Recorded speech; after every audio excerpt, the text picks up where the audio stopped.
kerja. Oleh karena itu, berbagai macam aspek nanti bisa dimasuki. Apakah jam kerja yang diperlakukan sudah layak?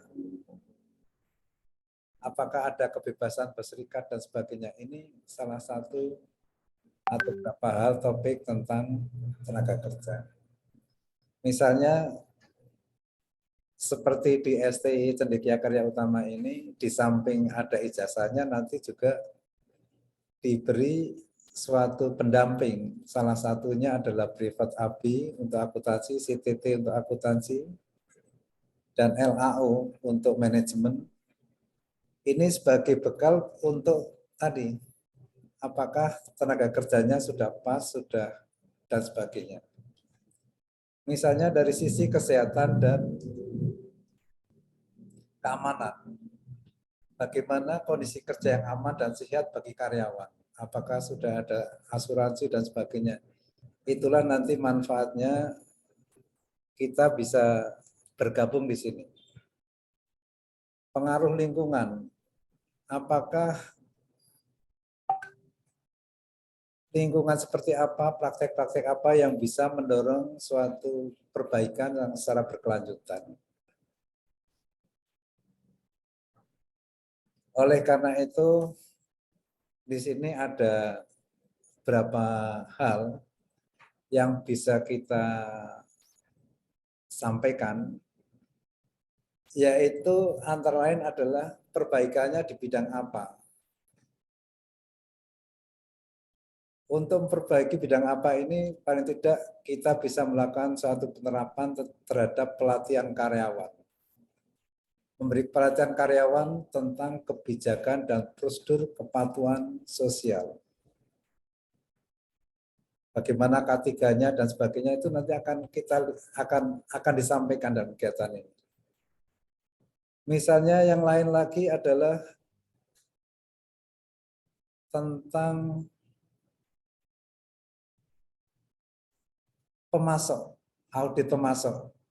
Kita memastikan bahwa patuh dan transparan.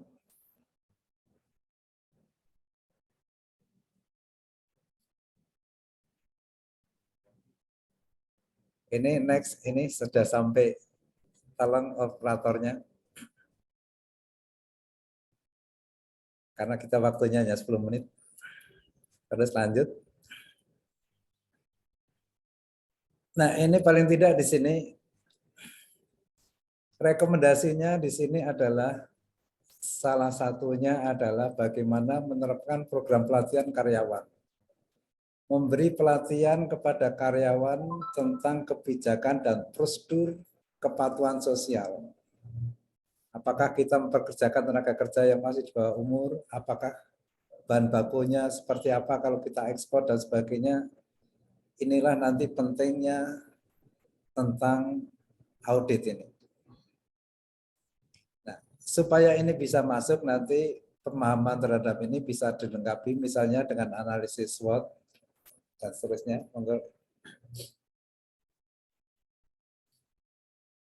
Kemudian dari analisis SWOT ini kita akan tahu kekuatan kita, kelemahan kita, peluangnya seperti apa. Akhirnya kita punya hasil yang dicapai nanti adalah ada pengaruhnya terhadap keuangan. Sudah barang tentu di dalam keuangan ini adanya pelatihan, adanya ini perlu investasi tentang ini. Nah, akhirnya apa yang didapat adalah kita bisa mencapai efisiensi operasional. Efisiensi tidak harus mengurangi biaya. Efisiensi bisa dilakukan dengan tambahan berbagai macam pelatihan, berbagai macam mesin, berbagai macam SDM. Hasilnya akan jauh lebih besar dibanding dengan apa yang dikeluarkan. Atau pengurangan sumber daya akan menghasilkan sumber daya berkurangnya lebih kecil. Nah, ini kata kuncinya dalam strategi ini adalah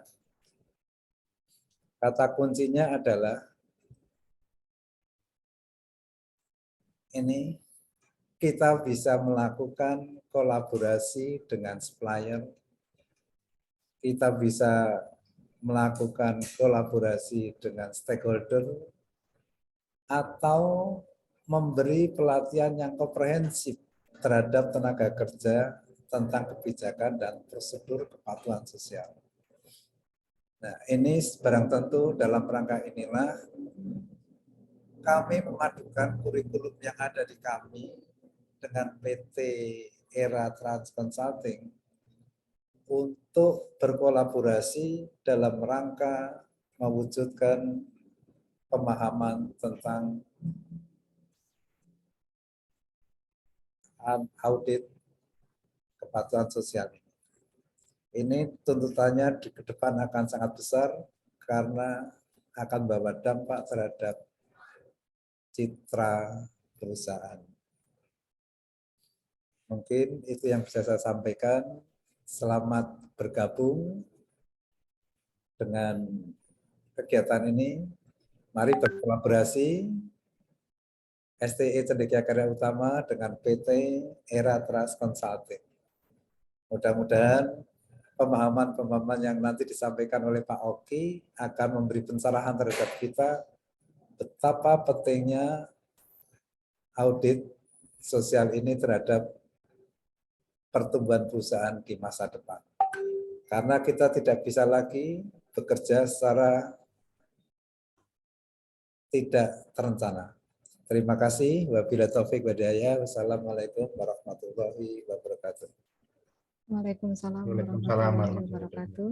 Terima kasih pada Bapak Dr. Andes Dirgo Wahyono yang telah memberikan materi sekaligus memberikan sambutan untuk mengawali acara pada siang hari ini.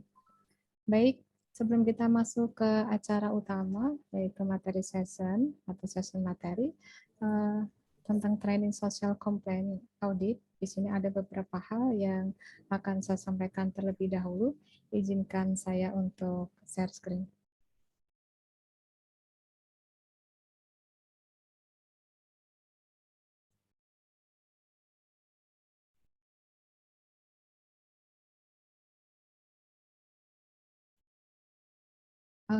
Apakah Bapak Ibu sudah bisa melihat share screen dari saya? Mohon informasinya. Sudah, Bu. Oke, baik. Sudah, Bu. Ya, jelas, Bu. Ya. Terima kasih Bapak Ibu, teman-teman yang ada di ruang pelatihan untuk siang hari ini. Sebelum kita mulai untuk acara training pada siang hari ini, ada beberapa hal yang akan saya sampaikan. Yang pertama, tentang profil peserta training. Jadi sampai saat ini, teman-teman di training siang hari ini sudah ada sekitar 70 peserta yang kemungkinan nanti juga akan masih terus bertambah begitu ya. Dan di sini kalau kita lihat ada banyak dari para mahasiswa, ada juga dari perusahaan swasta, juga ada dosen yang berada di ruang training kita untuk siang hari ini. Dan ini tempatnya ada di Jakarta, ada di Bogor, kemudian juga ada di daerah Magelang, Cilacap, Klaten ya. Namun memang masih didominasi di daerah Jawa Tengah, terutama di Semarang ya, karena dari sekian banyak yang ikut adalah mahasiswa untuk Cendekia Karya Utama. Baik. Kemudian untuk profil profesi ya, tadi sudah saya sebutkan bahwa di sini ada juga para pemimpin perusahaan, kemudian ada para mahasiswa dan juga ada para dosen. Ya, barangkali dari semua yang hadir ini nanti bisa bersama-sama mempelajari materi yang akan disampaikan oleh narasumber kita, Bapak Oki. Baik, kemudian untuk profil peserta training atau asal instansi bisa kami dilihat beberapa perusahaan swasta yang ada di pendaftaran. Ada izin PT. Bu Salimah, Ya. suaranya mungkin ditambahi, didekatkan itunya. Oh, okay. Baik. Biar jelas. Ya. Oke, baik. Ada di sini asal instansinya adalah PT Gembut Indonesia, ada PT SAI Apparel, kemudian juga ada PT Samkyong Jaya Busana, PT Hania Wasing, ada PT SAI dari sebentar, mohon maaf, dari Akademi Akuntansi Effendi Harap juga ada ya. Kemudian ada KJA Edi Susanto, kemudian ada juga dari UIN Wali Songo, kemudian ada juga dari PT Jinkuan Footwear Indonesia, kemudian juga ada dari BPSDMD Provinsi Jawa Tengah. Kemudian tak lupa juga ada PT Jasa Marga, ada PT Adiguna Putra, ada PT Bahana Lintas Niaga, dan tentunya tidak lupa mahasiswa Cendikia STI Cendikia Karya Utama. Jadi semua yang ada di ruang pelatihan siang hari ini memang berasal dari banyak profiling ya. Jadi ternyata banyak sekali yang antusias itu dalam mengikuti pelatihan pada siang hari ini. Oke, baik. Untuk kemudian di sini Bapak Ibu izinkan saya untuk membacakan sedikit tata tertib, mohon maaf, tata tertib untuk siang hari ini. Barangkali tadi sudah di-share juga di grup WhatsApp ya, namun akan saya ingatkan kembali bahwa teman-teman untuk yang pertama untuk merename nama akun peserta dengan format nama asli. Jadi mungkin ada beberapa yang mohon maaf akunnya belum diganti dengan format seperti yang ada di sini ya. Jadi nama asli atau asalisasi sesuai dengan data saat registrasi. Contoh misalnya Thomas dari PT Sejahtera. Sehingga kami nanti bisa mendeteksi bahwa teman-teman ini berasal dari mana. Begitu. Yang kedua, peserta dimohon untuk tidak mengaktifkan fitur mikrofon saat training berlangsung. Sehingga nanti materi bisa diakses atau dinikmati bersama tanpa adanya suara-suara dari luar sehingga memaksimalkan kita untuk bisa memahami materi pada siang hari ini. Yang ketiga, teman-teman peserta mengisi presensi yang akan dibagikan nanti di Zoom chat pada saat sesi closing.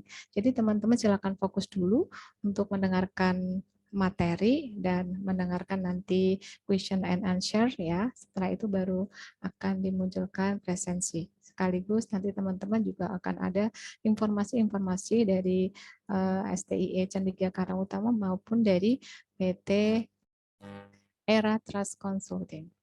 Kemudian berikutnya adalah selama training berlangsung, peserta dapat menyampaikan pertanyaan melalui chat box Zoom ya, nanti akan kami berikan waktu untuk bertanya dan juga boleh menggunakan raise hand.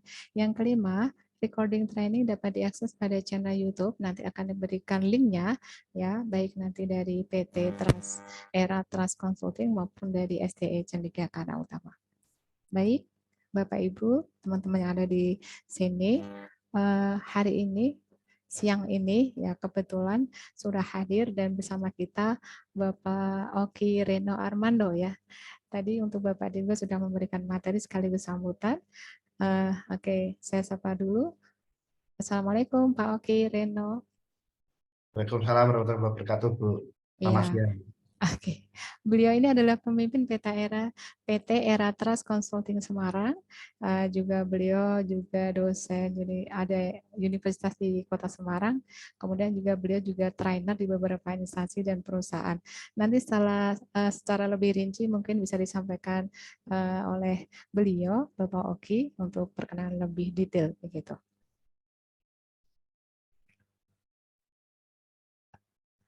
Ya, baik. Bapak Ibu teman semua, untuk sebelum kita ke materi, ada sedikit yang ingin saya informasikan ke Bapak Ibu terkait dengan STI Cendekia Karya Utama. Jadi mohon maaf, mohon minta waktunya sebentar untuk memberikan profil dari STI Cendekia Karya Utama.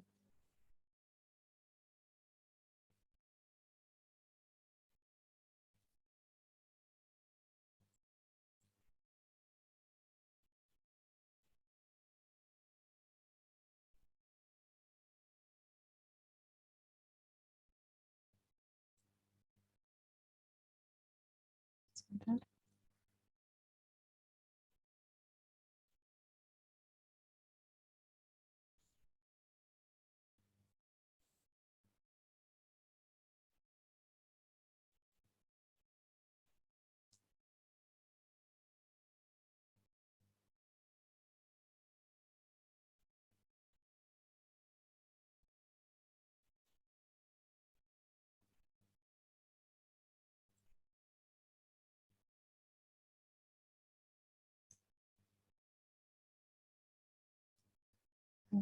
Maaf sebentar. Hmm.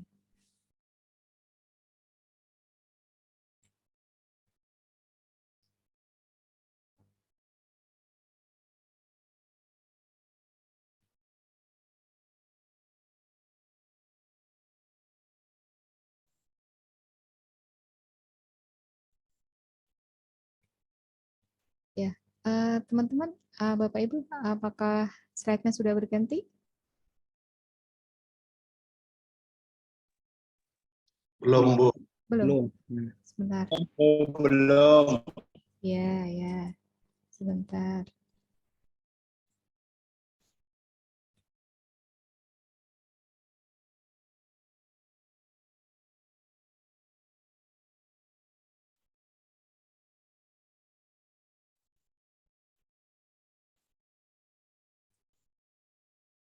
Apakah sekarang sudah terlihat?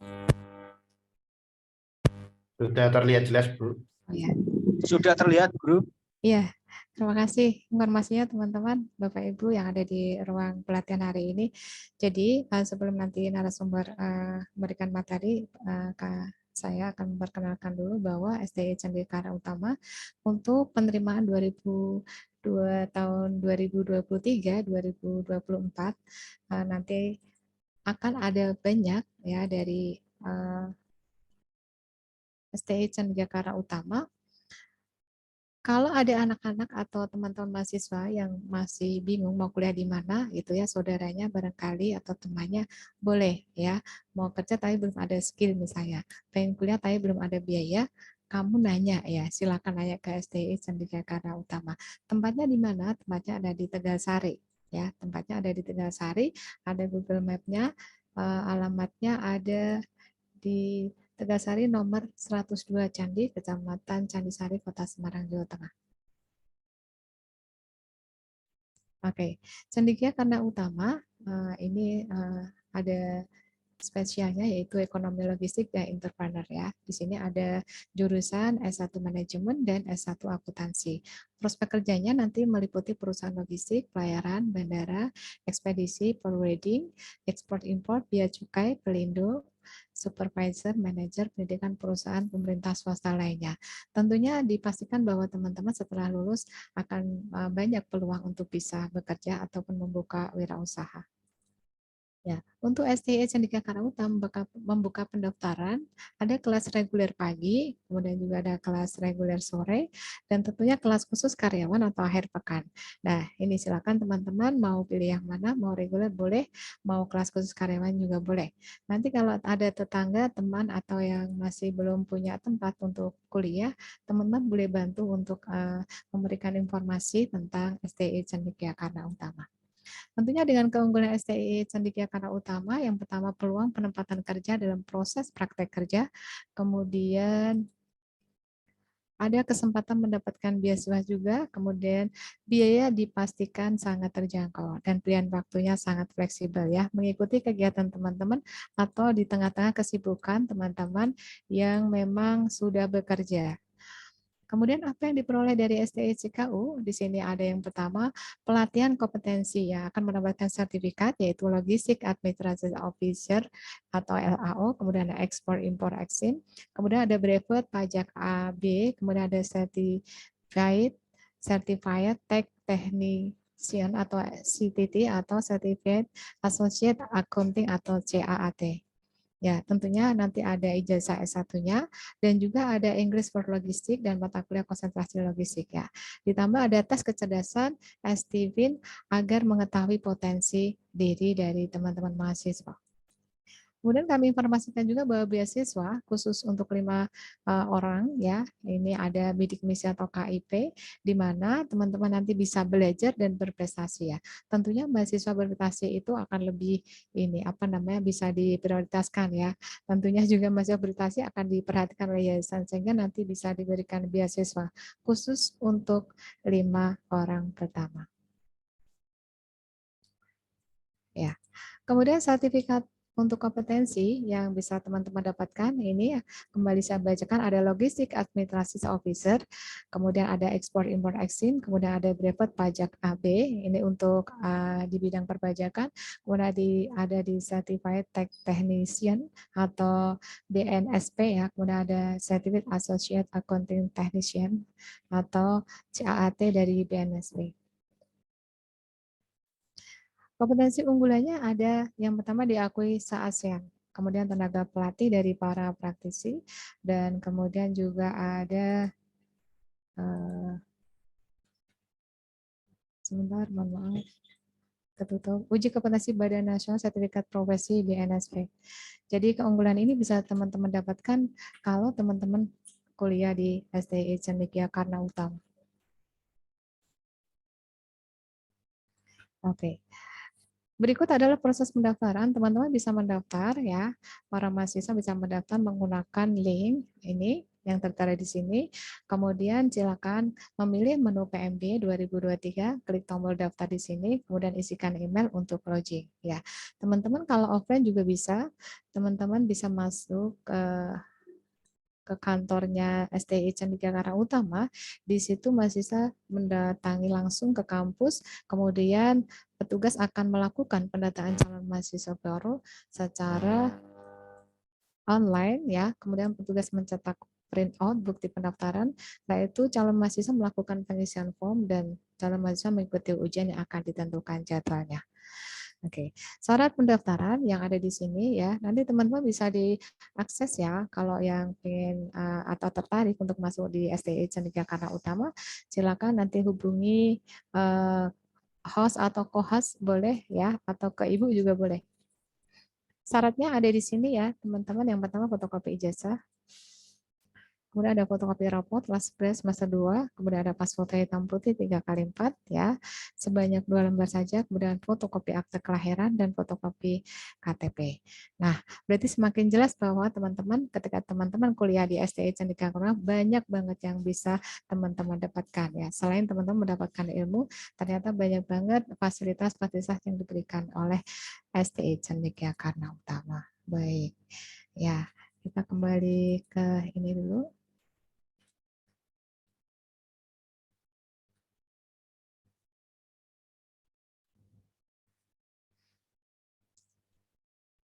Ya, terima kasih teman-teman sudah mendengarkan informasi dari STI Cendekia Karna Utama untuk siang hari ini. Kebetulan karena sudah hadir narasumber kita yang ada di ruang training kita untuk siang hari ini. Ya, kembali saya sapa dulu. Halo Bapak Oki Reno. Halo Bu, selamat siang Ya. Bu. Oke, selamat siang Bapak. Terima kasih ya sudah berada dan berkenan untuk memberikan materi kepada kami semua yang ada di ruang pelatihan Training Social Compliance Audit. Oke, mungkin karena sudah ditunggu sama para mahasiswa, para peserta yang ada di sini, alangkah lebih baiknya kalau waktu dan tempat langsung kami persilakan kepada Pak Oki. Silakan. Terima kasih Bu atas waktu dan tempatnya. Mohon izin untuk memulai materi pada siang hari ini.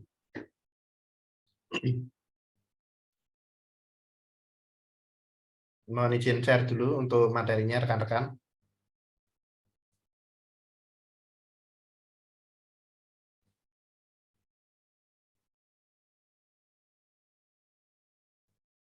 Baik, apakah sudah terlihat dengan jelas rekan-rekan untuk materinya?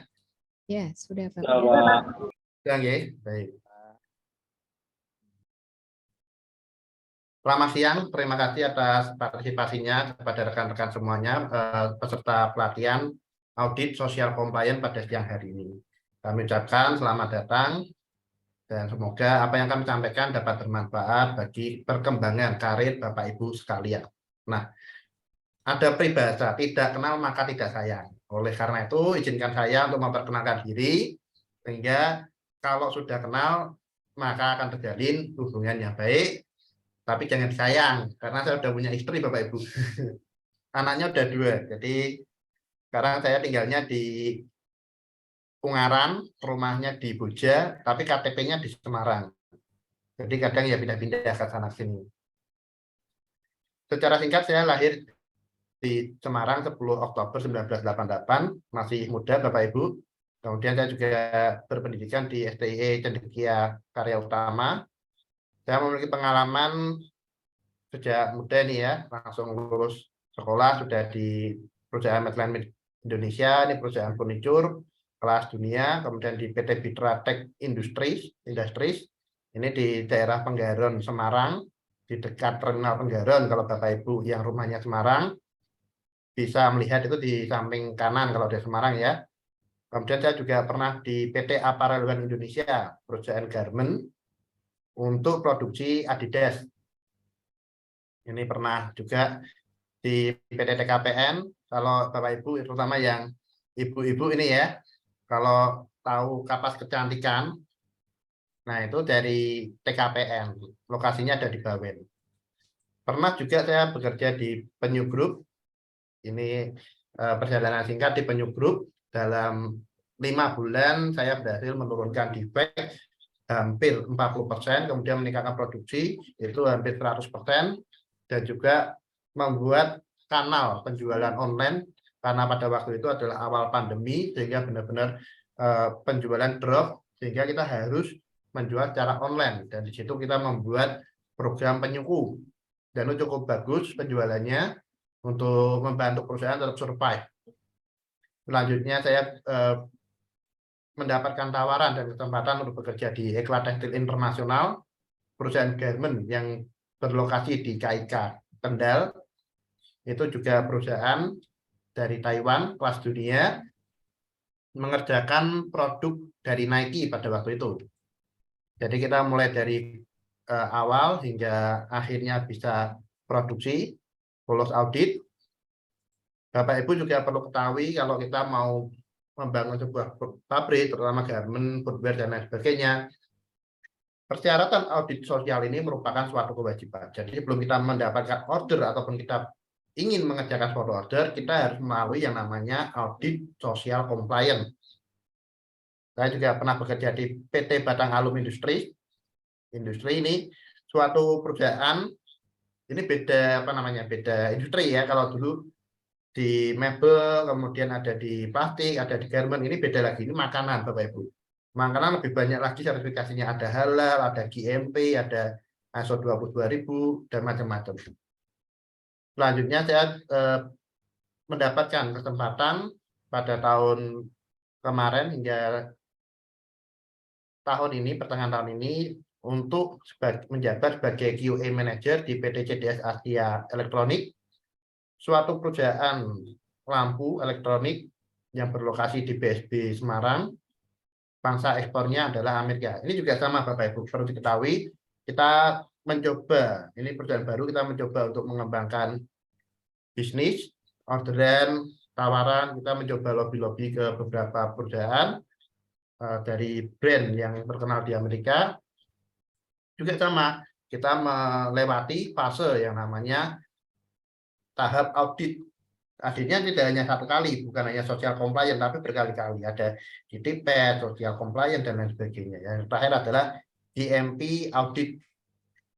Dan pertengahan tahun ini saya memutuskan untuk membuka usaha saya sendiri sebagai seorang konsultan, mendirikan PT Era Trust Consulting dengan tujuan memberikan manfaat yang lebih luas bagi masyarakat dan terutama industri untuk memberikan pendampingan audit sehingga perusahaan-perusahaan yang ada di Indonesia dapat berkembang lebih pesat, dapat kompetitif, dan juga meningkatkan kesejahteraan masyarakat.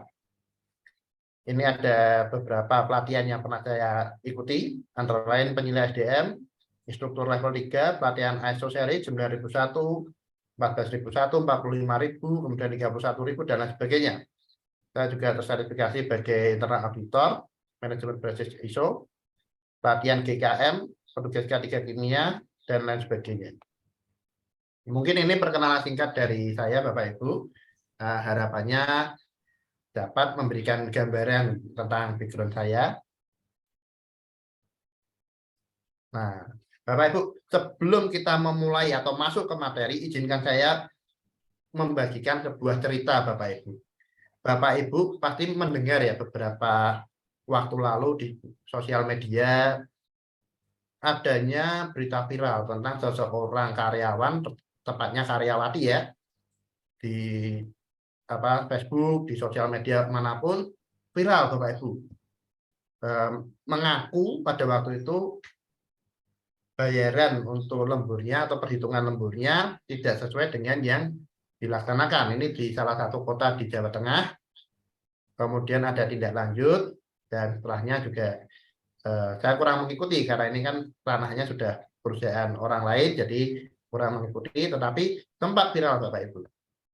Kalau menurut Bapak Ibu, apabila ada suatu berita seperti itu sehingga viral dan itu menjadi konsumsi publik, menurut Bapak Ibu, bagaimana citra perusahaan itu di mata masyarakat? Silakan Bapak Ibu bisa ketik di kolom chat pendapat Anda terkait dengan hal tersebut. Monggo Bapak Ibu. Silakan ketik di kolom chat. Jadi terkait mungkin yang pernah mendengar ataupun mengetahui berita viral ini, apa yang tersirat di benak Bapak Ibu tentang kondisi yang diceritakan tersebut. Monggo Bapak Ibu. Silakan bisa ketik di kolom chat.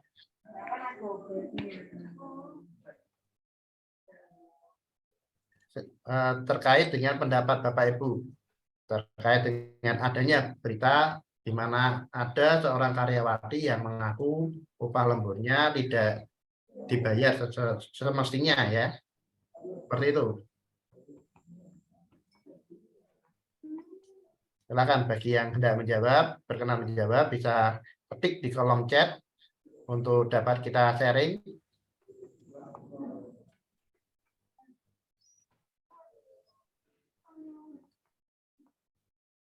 Nah, SOP tidak berjalan. Nggih, bisa jadi Pak. SOP tidak berjalan. Terima kasih Pak Dirgo atas pendapatnya Pak Dirgo. Mungkin yang lainnya Anda berkomen.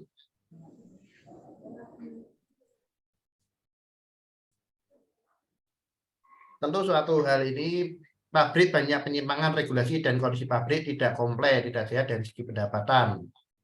Apalagi perusahaan nakal. Berbagai suatu asumsi publik ataupun pandangan yang kurang baik timbul terhadap perusahaan tersebut, sehingga hal ini menjadikan perusahaan bisa saja kehilangan yang namanya orderan dari brand-brand yang dikerjakan. Tentu saja hal ini tidak bisa kita tanggapi dari satu pihak saja ya, karena perlu adanya suatu pembuktian, di mana pembuktian ini adanya investigasi. Nah, kita akan membahas Bapak Ibu, kenapa hal ini bisa terjadi dan bagaimana jika ini terjadi, apa yang harus kita lakukan. Karena dalam Republik Indonesia, hukum positif di Republik Indonesia dituangkan dalam undang-undang yang terbaru adalah UU Cipta Kerja nomor 11 tahun 2020 tentang perubahan berbagai macam undang-undang, termasuk salah satunya adalah bidang ketenagakerjaan. Di situ juga dibahas tentang HI ataupun hubungan industrial. Kita akan belajar, nanti kita akan lebih dalam. Pak Bangke Denhar, menurut saya tentu harus melihat secara detail unsur-unsur apa yang menyebabkan hal itu terjadi. Perlu adanya pembuktian lebih. Nah, saya sepakat Pak, karena adanya suatu isu itu juga perlu adanya investigasi. Kita tidak bisa mengasumsikan satu pihak ataupun menyalahkan satu pihak sebelum adanya investigasi. Apakah ini dibenarkan dalam social audit? Kita akan belajar lebih dalam. Yang kedua adalah saya belajar akan bercerita sharing terkait dengan pengalaman saya menangani audit Nike Greenfield Audit ya, Greenfield Audit dari Nike. Ini sebelum orderan datang Bapak Ibu, perusahaannya sudah bangun besar 12 hektar waktu itu. Kemudian kita melakukan persiapan audit, tapi maksudnya belum turun. Harus menjalani audit, di mana audit ini banyak sekali faktornya, banyak sekali yang harus dipersiapkan untuk lolos dan bisa beroperasional. Disinilah terjadinya atau dibutuhkannya tenaga-tenaga yang kompeten di bidangnya, terutama berpengalaman, untuk men-setup suatu perusahaan sehingga bisa mencukupi persyaratan yang ditentukan dalam audit itu tersebut. Sehingga suatu perusahaan dinyatakan layak untuk bisa berproduksi ataupun menerima order dari suatu brand yang bekerja sama dengan perusahaan tersebut. Kita bisa lanjut Bapak Ibu ya. Ini saya akan bercerita tentang sejarah social compliance. Pak, kapan social compliance itu muncul? Kenapa kok bisa muncul? Nah, ini ada sejarahnya. Tidak berarti ini ujuk-ujuk tiba-tiba sekonyong-konyong langsung muncul seperti kilat ya. Langsung muncul jeder. Nah, ini ada sejarahnya Bapak Ibu yang perlu dipahami. Sejarah kepatuhan sosial. Pertama sekali muncul tahun 1970 yang merupakan suatu tuntutan masyarakat di mana perusahaan di persemakmuran Inggris, negara Eropa, dan beberapa negara Amerika mulai menanggapi tuntutan konsumen dan gerakan lingkungan. Hal ini merupakan suatu aksi terkait dengan tidak semata-mata perusahaan hanya mementingkan keuntungan, tetapi juga memiliki tanggung jawab sosial, dan tanggung jawab sosial ini perlu distandarisasikan. Kemudian bergerak atau berkembang pada tahun 1980, beralih ke publik, sehingga publik menanggapi sebuah perubahan tren pemerintah ke arah demokratis. Sehingga kalau demokratis ini kan seperti di Indonesia Bapak Ibu ya, semuanya dipantau oleh publik. Ada LSM, ada masyarakat, semua boleh melaporkan. Dan ini terus berkembang sehingga muncul menjadi persepsi publik. 1990 kode etik masuk, yaitu suatu perusahaan membuat suatu standar masing-masing, mungkin dari perusahaan A, perusahaan B memiliki kode etik masing-masing ya, yang harus diikuti atau ditaati oleh supplier ataupun rekanan yang bekerja sama dengan perusahaan tersebut. Nah, perusahaan ini ditebarluaskan kepada supplier untuk ditaati.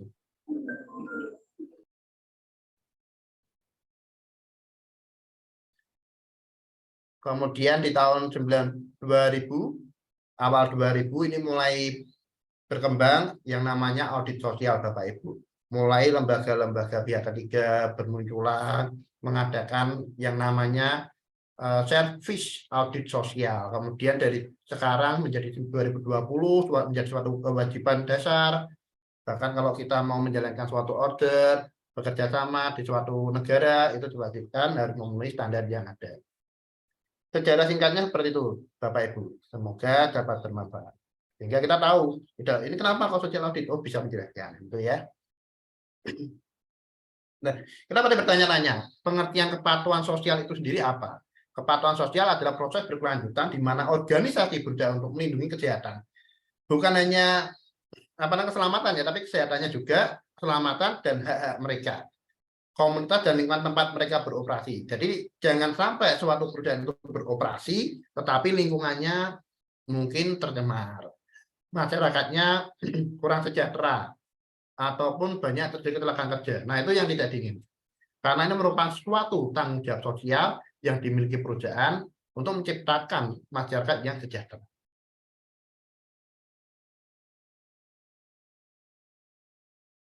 Selanjutnya adalah siapa yang berhak melakukan audit kepatuhan sosial? Auditornya siapa, Pak? Yang pertama bisa dari buyer ataupun brand yang memberikan order kepada perusahaan. Mereka biasanya memiliki tim internal yang kompeten, yang sudah ditunjuk, punya wewenang khusus untuk melakukan audit. Misalnya pengalaman saya, Nike, Adidas itu sudah punya tim khusus, kemudian ada Under Armour, dan lain sebagainya. Kemudian pihak ketiga adalah suatu lembaga independen yang ditunjuk oleh perusahaan. Nah, di sini Bapak Ibu harus memahami, tidak semua lembaga yang melakukan audit akan diterima oleh buyer. Biasanya buyer memberikan standar-standar ataupun beberapa nama dari pihak ketiga yang dapat digunakan sebagai pihak ketiga pelaksana audit. Selanjutnya ada perusahaan. Jadi kalau perusahaan ini biasanya adalah dari supplier itu ataupun Tirban mengaudit Tirtonya, mengaudit supplier berikutnya untuk memastikan mereka juga mengikuti standar yang ada. Dan ini juga merupakan suatu kewajiban Bapak Ibu. Jadi ketika Bapak Ibu nanti menjadi seorang tenaga ahli terkait dengan compliance, Bapak Ibu juga akan menghadapi audit ataupun mengaudit perusahaan ataupun supplier di bawah perusahaan Bapak Ibu. Pak, pihak ketiganya siapa saja Pak? Banyak sekali di Indonesia ini. Ada Betterworld, ada Intertek, ada Bureau Veritas, ada Topsud, dan lain sebagainya. Itu beberapa nama lembaga pihak ketiga yang sudah familiar di kalangan perusahaan-perusahaan yang mendapatkan kewajiban kepatuhan sosial. Nah ini Bapak Ibu, kalau kita bertanya-tanya proses auditnya seperti apa Pak? Ini supaya memiliki gambaran, karena beberapa peserta memang sudah ada yang memiliki pengalaman. Kalau saya lihat dari profil di daftar pesertanya, beberapa ataupun sebagian besar merupakan mahasiswa ya, sehingga mungkin belum pernah mengikuti ataupun belum pernah bertemu dengan adanya audit ini. Audit dilaksanakan dengan dua macam. Yang pertama adalah standar kode etik dengan pemenuhan dokumen. Sehingga dibandingkan dahulu antara kode etik yang ditentukan oleh supplier dengan dokumen ataupun prosedur yang dimiliki oleh perusahaan. Apakah itu dipenuhi secara dokumentasi atau belum? Ketika itu sudah dilaksanakan dan mencukupi terkait dengan persyaratan yang ada, dokumen ataupun prosedur yang dimiliki perusahaan akan dibandingkan dengan pelaksanaan aktualnya di lapangan. Nah, ini bisa diperiksa nanti. Misalnya disebutkan lembur maksimal 3 jam atau maksimal 4 jam sesuai yang terbaru. Aktualnya kok sampai 6 jam. Nah, berarti kan di situ terjadi penyimpangan. Nah, kira-kira seperti itu Bapak Ibu. Secara prosedur sudah benar, tetapi secara praktiknya bisa terjadi penyimpangan. Ini hanya contoh Bapak Ibu ya, kira-kira auditnya seperti itu. Klasifikasi temuan audit. Temuan audit tadi kan sudah kita gambarkan adanya temuan audit. Temuan audit sendiri dibagi oleh tiga klasifikasi. Yang pertama adalah temuan positif, temuan negatif, dan observasi. Temuan negatif sendiri dibagi menjadi 3, yaitu critical finding, major finding, dan minor finding. Ketika Bapak Ibu mendapatkan minor finding, mungkin di situ diberikan waktu perbaikan. Semuanya diberikan waktu perbaikan, tetapi bedanya adalah minor finding bisa jadi ketika nilainya memenuhi persyaratan dapat dinyatakan lulus. Major finding pun demikian. Tapi ketika ditemukan satu critical finding, walaupun Bapak Ibu nilainya lebih dari standar yang ditentukan untuk lolos, itu akan dinyatakan gagal atau tidak memenuhi persyaratan yang ditentukan. Jadi perlu kita membuat strategi dalam pelaksanaan audit ini apabila kita, mohon maaf ini Bapak Ibu ya, bukan mengajari untuk mensiasati, tapi dari ribuan pertanyaan, ini bukan 1-2 lagi Bapak Ibu pertanyaan, biasanya sampai 2000 sekian. Banyak sekali pertanyaannya. Nah, dari 2000-an pertanyaan itu yang harus kita penuhi, kita utamakan dulu mana yang menjadi critical point. Sehingga kita dapat lolos audit tanpa mengulang. Walaupun ada beberapa poin yang nanti akan kita perbaiki di kemudian hari. Nah,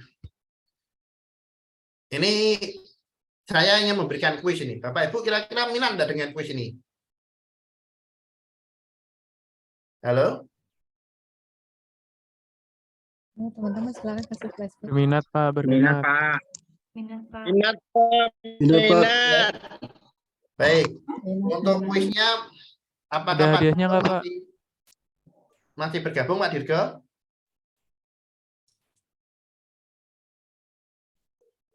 Masih. Oh masih ya Pak ya. Mungkin Pak Dirgo bisa memberikan pertanyaan Pak terkait dengan social compliance ataupun yang sudah dijelaskan terkait dengan CKU dan Cendekia Karya Utama. Nanti akan kita pilih 2 orang untuk bisa menjawab dan mendapatkan kenang-kenangan dari PT Era Trust Consulting, Pak. Waktu dan tempat dipersilakan, Pak. Terima kasih Pak. Oke, pertanyaannya mudah aja ini. Di STI Cendekia Karya Utama itu ada program studi akuntansi. Di situ ada brevet A sama CTT. Menurut jenengan untuk tinggi mana antara CTT sama brevet AB? CPT Pak, CPT Pak, Pak Privat A. CPT. Monggo untuk bisa klik di kolom chat jawabannya, nanti Pak Dirgo yang akan memilih 2 orang Pak G untuk mendapatkan souvenir Pak dari PT Era Trust Consulting Pak. Siap.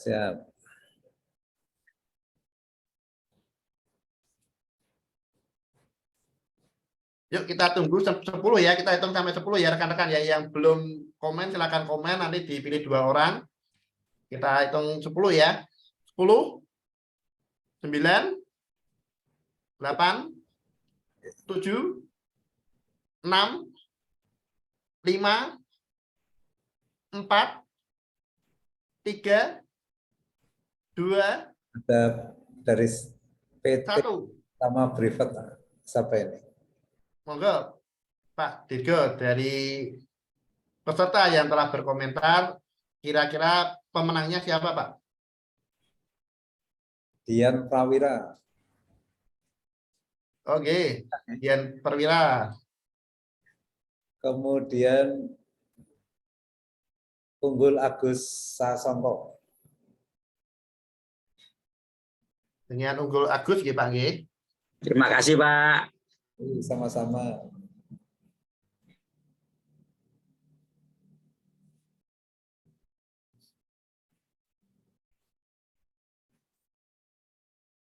Terima kasih Pak Dirgo atas perkenanannya, bersedia untuk memberikan kuis dan memilih pemenang. Nanti dapat komen di WAG supaya dapat kita hubungi untuk penyerahan souvenir dari PT Era Trust Consulting.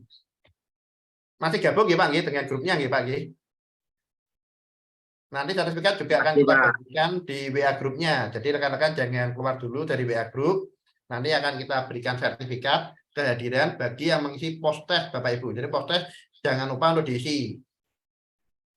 Kita lanjutkan Bapak Ibu.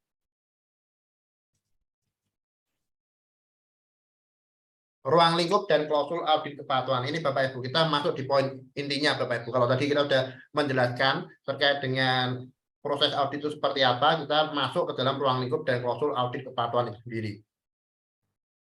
Nah, ini pertama saya ingin sampaikan ya, persyaratan audit itu terus berkembang Bapak Ibu. Jangan disamakan ketika kita menghadapi audit. Oh Pak, saya dulu 2020 seperti ini Pak. 2023 kok berbeda Pak. Karena ini terus berkembang. Terus berkembang sesuai dengan fokus dari masyarakat dan isu-isu yang sedang tren di lingkungan.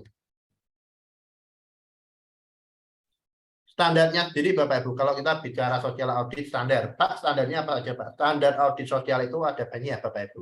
Tidak hanya satu. Ada Amfori BSCI, ada SLCP, kemudian SA 8000, SMETA, SEDEC member, RED, RBA, UNSA, dan lain sebagainya.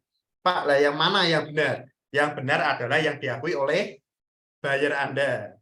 Anda, masa sertifikatnya SMETA Pak? Ternyata bayarnya mensyaratkan SLCP. Tidak bisa diterima Bapak Ibu.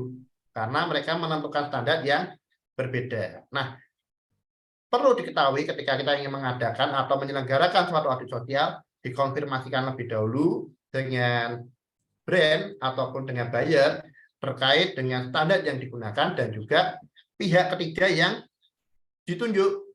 Karena tidak semua pihak ketiga itu dapat diterima. Biasanya mereka menentukan menggunakan lembaga A, menggunakan lembaga B. Nah, di situ kita perlu cermat dalam memilih dan berkomunikasi. Jangan sampai kita mau audit, mau mendapatkan order, tidak ada komunikasi. Kapan ini auditnya? Kapan ini auditnya? Nah, perlu dijalin komunikasi yang baik dengan pihak buyer. Poin-poinnya, poin dalam audit sosial, beberapa saja ya saya sebutkan ya. Ada upah dan benefit, jam kerja, kerja sukarela, pekerja anak, pelecehan dan kekerasan, diskriminasi, kebebasan berserikat, K3 dan kode etik. Kita bahas satu persatu ya Bapak Ibu ya. Ketenaga kerjaan. Beberapa brand atau buyer memiliki standar yang dibuat oleh mereka, tetapi akan tetap mengacu pada perundangan dan pengaturan setempat. Nah, hal ini dalam penerapan audit bisa berbeda antara toleransi yang diberikan oleh instansi ataupun otoritas setempat dengan yang diberikan oleh buyer. Hal ini kita perlu menyesuaikan dengan kriteria ataupun sifat-sifat karakteristik dari tim auditor itu masing-masing, karena beberapa auditor memiliki karakteristik yang berbeda-beda. Nah, ini perlu yang namanya pengalaman dalam penerapannya. Kalau yang terbaru itu kan ada PP 35, ada PP 36 dan selanjutnya. Ketenaga kerjaan Bapak Ibu. Kalau kita berbicara tentang tenaga kerjaan, mengacu standar kode etik brand, standar audit sosial, dan peraturan lokal. Misalnya di suatu contoh, dalam suatu brand, misalnya Nike ataupun Adidas, mereka memiliki kode etiknya masing-masing yang harus kita patuhi. Tetapi hal itu juga harus sinkron dengan peraturan yang berlaku di Indonesia, karena kita berlokasi di Indonesia. Tentunya hal ini akan sedikit menjadi tantangan ketika kita berhadapan dengan auditor yang tidak berasal dari Indonesia. Hal ini dapat terjadi suatu perbedaan pandangan yang harus kita jelaskan. Lalu bagaimana cara kita untuk bisa memenuhi persyaratan yang ada Bapak Ibu? Nah, kita ada beberapa hal yang harus kita lakukan, antara lain adalah memiliki kebijakan. Tersedia kebijakan ketenagakerjaan perusahaan yang disahkan oleh pejabat. Siapa pejabat yang dimaksud? Pejabat yang dimaksud adalah top management. Dalam hari ini yaitu direktur, CEO, atau yang memiliki pangkat tertinggi dalam suatu perusahaan tersebut. Bisa juga GM juga bisa. Kemudian prosedur. Nah, kalau kita berbicara tenaga kerjaan, kita perlu memiliki prosedur rekrutmen dari awal hingga akhir ya Bapak Ibu ya. Apa saja yang harus kita taati dalam proses rekrutmen? Bapak Ibu, kalau Bapak Ibu melamar pekerjaan, yang dilakukan apa saja pertama? Biasanya Anda menjumpai apa saja ketika Anda melamar pekerjaan, Bapak Ibu? Silakan diketik di kolom chat. Pernah ya, ini karena sudah ada banyak yang bekerja ya. Kalau bekerja, yang dilakukan itu apa pertama? Interview. Apalagi?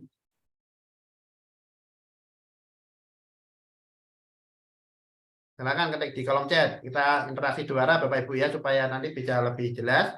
Kita juga lebih santai. Ada interview. Training. Nah, ini kita masih awal Bapak Ibu, masih rekrutmen Bapak Ibu. Pertama apa?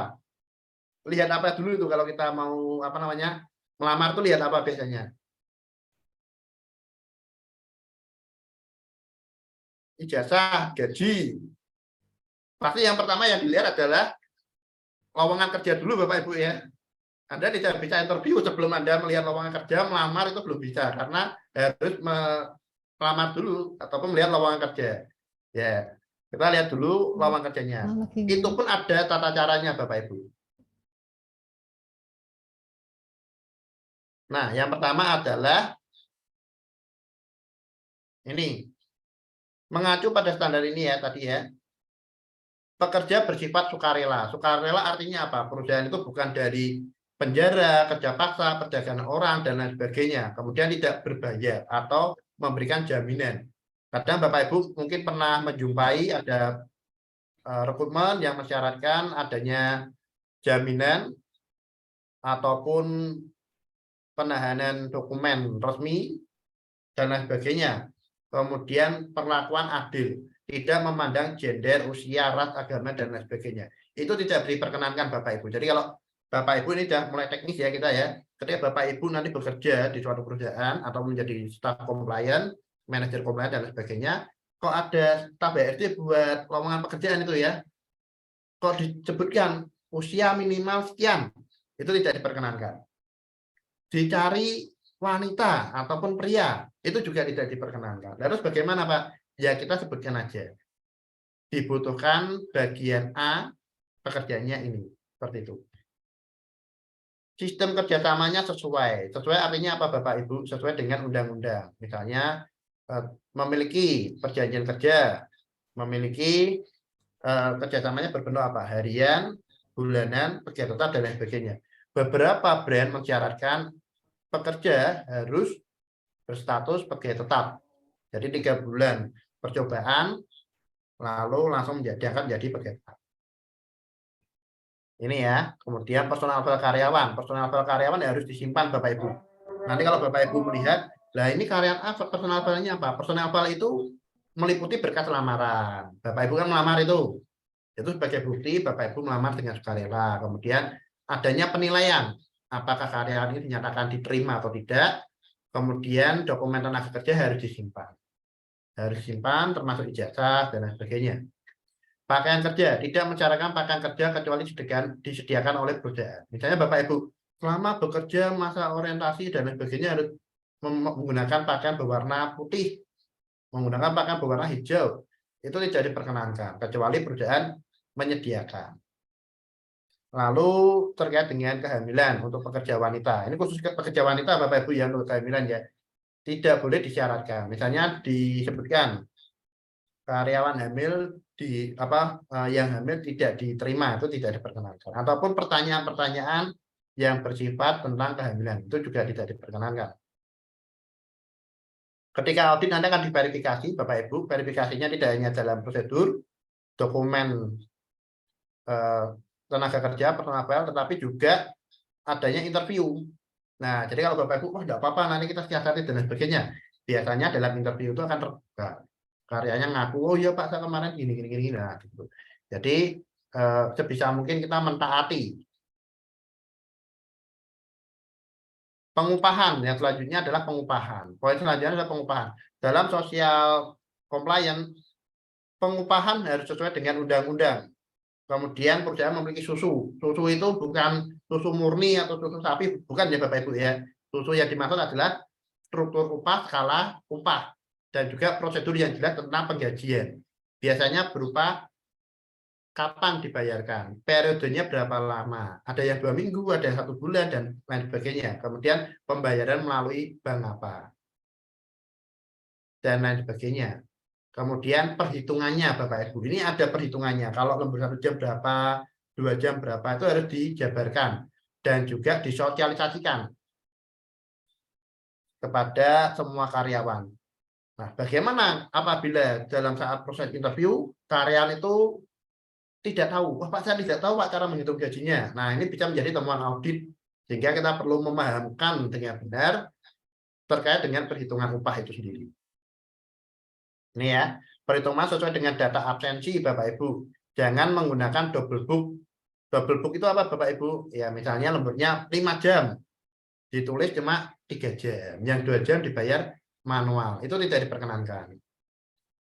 Kemudian perekam dalam payroll. Ada sistemnya payroll, beberapa buyer mensyaratkan harus menggunakan secara digitalisasi. Kemudian slip gaji, karyawan dapat menghitung upah, mendapatkan slip gaji, terdapat tanda terimanya. Jadi kalau Anda mendapat gaji, ada slip gaji, itu dibuatkan tanda terima. Karyawan tanda tangan, bisa dikembalikan antara kedua, yang satu untuk karyawan, satu untuk perusahaan, bisa juga dalam buku bahwa karyawan tersebut telah menerima slip gaji. Dibayar tepat waktu.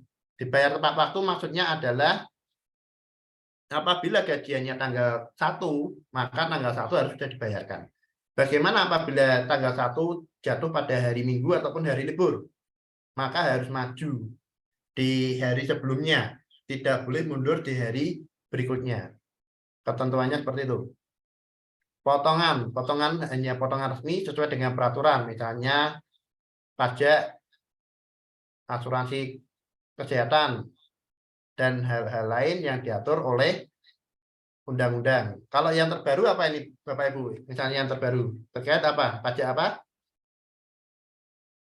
Pajak natura Bapak Ibu ya. Apa yang untuk benefit tambahan sekarang dikenakan pajak. Nah, ini sedang ramai, sedang dibahas. Jadi nanti Bapak Ibu apabila melakukan pemotongan diharapkan dipastikan prosedurnya sudah jelas, karyawan sudah memahami sehingga tidak terjadi polemik ataupun menjadi isu di karyawannya, sehingga ketika audit terutama saat interview tidak menjadi suatu temuan.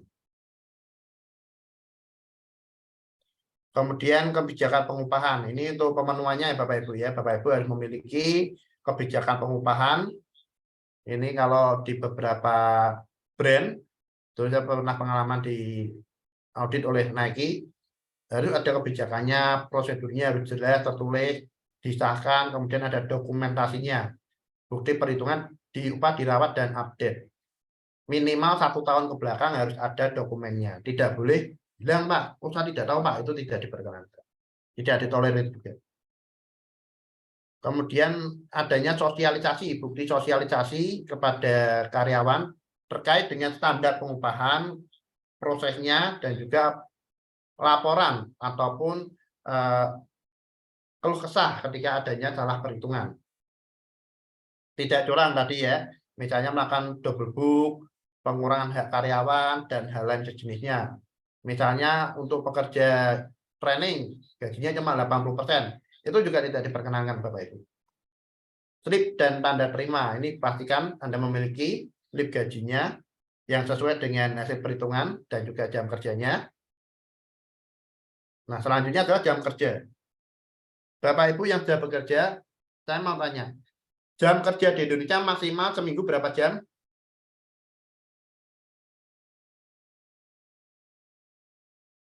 Seminggu berapa jam Bapak Ibu? 40 jam, jam normalnya ya.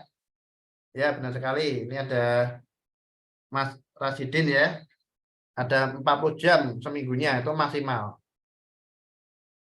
Ini kita akan bahas prosedur meninggalkan lokasi, tata cara meninggalkan lokasi, keperluan pribadi atau dinas termasuk di dalamnya cuti. Ini kita perlu atur Bapak Ibu. Bagaimana karyawan berhak mendapatkan cuti? Itu ditulis. Misalnya untuk keperluan pribadi itu seperti apa, untuk keperluan dinas seperti apa, itu diatur. Dan itu harus terekam dalam perhitungan jam kerja. Jam kerja karyawan hamil. Karyawan hamil lembur harus sesuai dengan persetujuan dari tenaga medis. Jangan sampai nanti yang karyawan hamil lemburnya melebihi jam kerja, terjadi keguguran dan lain sebagainya, itu juga menjadi salah satu isu yang kritikal.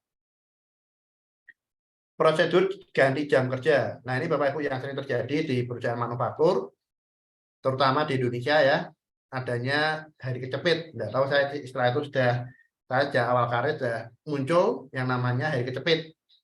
Jadi libur masuk libur, di situ diganti hari. Nah, penggantian hari ini harus memiliki alasan yang kuat dan juga sudah dilakukan mediasi antara perusahaan dengan perwakilan karyawan, di mana diwakili oleh bipartit ataupun serikat pekerja yang sudah disahkan. Jadi tidak semua karyawan diajak rembugan atau diajak diskusi, tetapi hanya karyawan yang ditunjuk atau memang sah mewakili perwakilan karyawan. Kemudian kebijakan jam kerja, komitmen manajemen terhadap pemenuhan ketentuan, prosedur jam kerja, standar jam kerja, sistem pencatatan kehadiran. Sistem pencatatan kehadiran ini berupa absensi Bapak Ibu ya, absensi sehingga nanti bisa terekam secara otomatis, tidak terjadi salah perhitungan. Kemudian adalah pekerja anak. Bapak Ibu, kalau di Indonesia itu 18 tahun merupakan standar di mana seseorang dinyatakan telah dewasa. Pertanyaan saya Bapak Ibu, bagaimana jika karyawan berusia 17 tahun, 11 bulan, apakah boleh menandatangani perjanjian kerja? Bagaimana menurut Bapak Ibu? Silakan ketik di kolom chat. Monggo. Misalnya bulan depan saya ulang tahun ini ya, ke 18. Sekarang saya melamar, diterima, dan melakukan tanda tangan kerjasama. Apakah diperkenankan? Monggo, ketik di kolom chat. Ada Bapak atau Ibu Dian ini, kemudian Ibu Siti, Bapak Unggul, Ibu Ayu. Tidak. Ada yang boleh. Monggo. Jawabannya adalah tidak diperkenankan Bapak Ibu. Sehingga baru boleh tanda tangan kontrak ataupun perjanjian kerja ketika genap memasuki 18 tahun. Lalu bagaimana solusinya? Ya disuruh menunggu dulu. Misalnya bulan depan ulang tahunnya ya diterima, tapi nanti mulai kerja pada saat setelah ulang tahun. Solusinya demikian Bapak Ibu. Kemudian harus dilaksanakan verifikasi usia. Di situ ada formulir yang disediakan Bapak Ibu kalau misalnya perusahaannya baru, lah itu dibuat formulir verifikasi usia. Nanti tekniknya mungkin di suatu saat dari cendekia karya utama ingin membuat yang lebih rinci terkait dengan standar-standar ini, kita mungkin bisa aturkan di lain waktu, kita detailkan ada formnya, ada lain sebagainya. Tapi itu mungkin tidak cukup 2 jam ataupun 3 jam ya, mungkin 1 hari atau 2 hari. Itu kita bisa rinci, banyak sekali manfaatnya buat Bapak Ibu. Kemudian apa yang menjadi sarana kita verifikasi yaitu adalah dokumen resmi, misalnya KTP, akta lahir, dan lain sebagainya. Pekerja anak tidak diperkenankan mengerjakan dalam pekerjaan yang berbahaya, misalnya anak magang, dan lain sebagainya ya. Dan juga pekerja anak juga tetap harus dibayar. Anak magang ataupun karyawan magang itu tetap harus dibayar sesuai dengan standar upah minimum di suatu daerah. Diskriminasi Bapak Ibu. Nah, diskriminasi merupakan pembedaan perlakuan terhadap sesama warga negara berdasarkan warna kulit, agama, ras, dan lain sebagainya. Nah, ini tidak boleh dilakukan. Oleh karena itu perlu disusun yang namanya kebijakan dan prosedur. Misalnya ya, contohnya saya memberikan contoh, perusahaan membuat kebijakan anti diskriminasi. Misalnya ya, PTA berkomitmen untuk mencegah terjadinya diskriminasi di lingkungan perusahaan A. Dengan ini perusahaan menyusun atau mengesahkan prosedur, standar, dan tata cara pengaturan yang tepat untuk mencegah, mengatasi, dan merespon adanya proses ataupun temuan kasus diskriminasi. Nah, nanti dijabarkan. Intinya komitmen dari manajemen terhadap anti diskriminasi itu benar-benar menolak, ada prosedurnya dan jelas. Contoh diskriminasi adalah wanita hamil melakukan tes atau pertanyaan terkait kehamilan. Misalnya waktu interview, apakah Anda hamil? Nah, itu tidak diperkenankan Bapak Ibu. Kemudian cuti melahirkan. Nah, ini cuti melahirkan diberikan kepada pekerja sesuai dengan undang-undang. Bapak Ibu perlu dipahami sebenarnya cuti hamil itu tidak ada. Yang ada adalah cuti melahirkan. Nah, ini terjadi salah kaprah Bapak Ibu ya. Karena ketika kita melakukan cuti, memberikan cuti, itu adalah cuti ketika melahirkan. Siapa yang diberikan cuti? Bagi ibu itu 3 bulan. Kalau bagi bapak juga ada 2 hari tapi. Terakhir 2 hari itu kalau melahirkan ya Bapak Ibu ya. Apabila keguguran maka 1,5 bulan setelah terjadinya keguguran yang dibuktikan oleh keterangan dokter. Nah, hal ini tadi standar-standar dan juga prosedur yang diberikan yang sudah dibuat harus disosialisasikan. Anda mensosialisasikan kepada semua karyawan, mungkin bisa banner, mungkin bisa sosialisasi dalam ruangan, training, dan ada bukti tertulisnya. Itu disimpan untuk proses audit. Pelecehan kekerasan dan tindak disiplin ya. Ini Bapak Ibu yang sering terjadi banyak. Ibu Fatimah mohon izin untuk extend waktunya 10 menit Bu untuk menyelesaikan materi Bu. Terima kasih. Baik. Terjadi pelecehan kekerasan dan tindakan di dunia kerja ya. Misalnya Lihat Mimi, sudah ada mainan itu. Lihat Mimi, dah. Ya, Bapak. Angka. Lihat Mimi. Mohon maaf untuk bisa di-mute Oh. untuk semua peserta. Baik. Misalnya kita bekerja Bapak Ibu ya, di suatu pekerja kita mungkin yang tahu adalah pelecehan seksual itu pegang-pegang non sewu Bapak Ibu ya, mohon maaf tanpa merasa hormat, mungkin bagian sensitif seseorang atau lain sebagainya. Ternyata tidak Bapak Ibu. Pelecehan seksual dapat dilakukan dengan mungkin kita menggoda, bersiul, ajakan untuk melakukan tindakan asusila dan lain sebagainya. Itu sudah merupakan suatu pelecehan seksual, mengirim gambar yang tidak senonoh, itu sudah termasuk. Kekerasan fisik ya, psikis ya, itu ya psikologi, misalnya ancaman, teriakan. Nah, kalau Bapak Ibu bekerja di suatu perusahaan kok diteriak-teriaki ada mungkin leader atau bagaimana yang sering teriak-teriak, itu sudah merupakan suatu kasus kekerasan. Kemudian baik secara fisik, wah, kita bicara aja teriak-teriak sudah termasuk. Itu ya namanya kekerasan fisik ya, apa? Kemudian apalagi kalau kita main tangan. Pernah ya ada kasus ya viral di televisi di mana seorang karyawan mendapatkan perlakuan yang kurang baik oleh pimpinannya dari kontak fisik. Nah, itu sudah berat. Itu termasuk kritikal. Tetapi akan menjadi tidak kritikal ketika itu ditangani dan diproses sesuai dengan aturan yang ditentukan. Akan menjadi kritikal ketika itu terjadi tetapi tidak ada tindak lanjut dari manajemen atau terjadi pembiaran. Nah, itu akan menjadi kritikal. Bebas hukuman fisik, misalnya, oh kamu terlambat suruh lari muter lapangan 3 kali, itu tidak diperkenankan.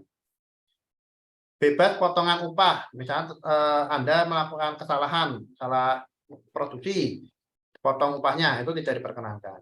Terus kemudian menyediakan sarana laporan. Sarana laporan ini bisa berupa SMS aduan, kotak saran, dan lain sebagainya. Lagi-lagi ini ada kebijakan dan prosedur yang mengatur di dalamnya. Jadi apabila ada kasus, maka dilakukan investigasi dan lain sebagainya gitu ya. Nah, ini adanya tim investigasi. Tim investigasi ini adalah perwakilan dari pekerja dan juga manajemen yang independen Bapak Ibu. Jadi tidak boleh mendapatkan tekanan.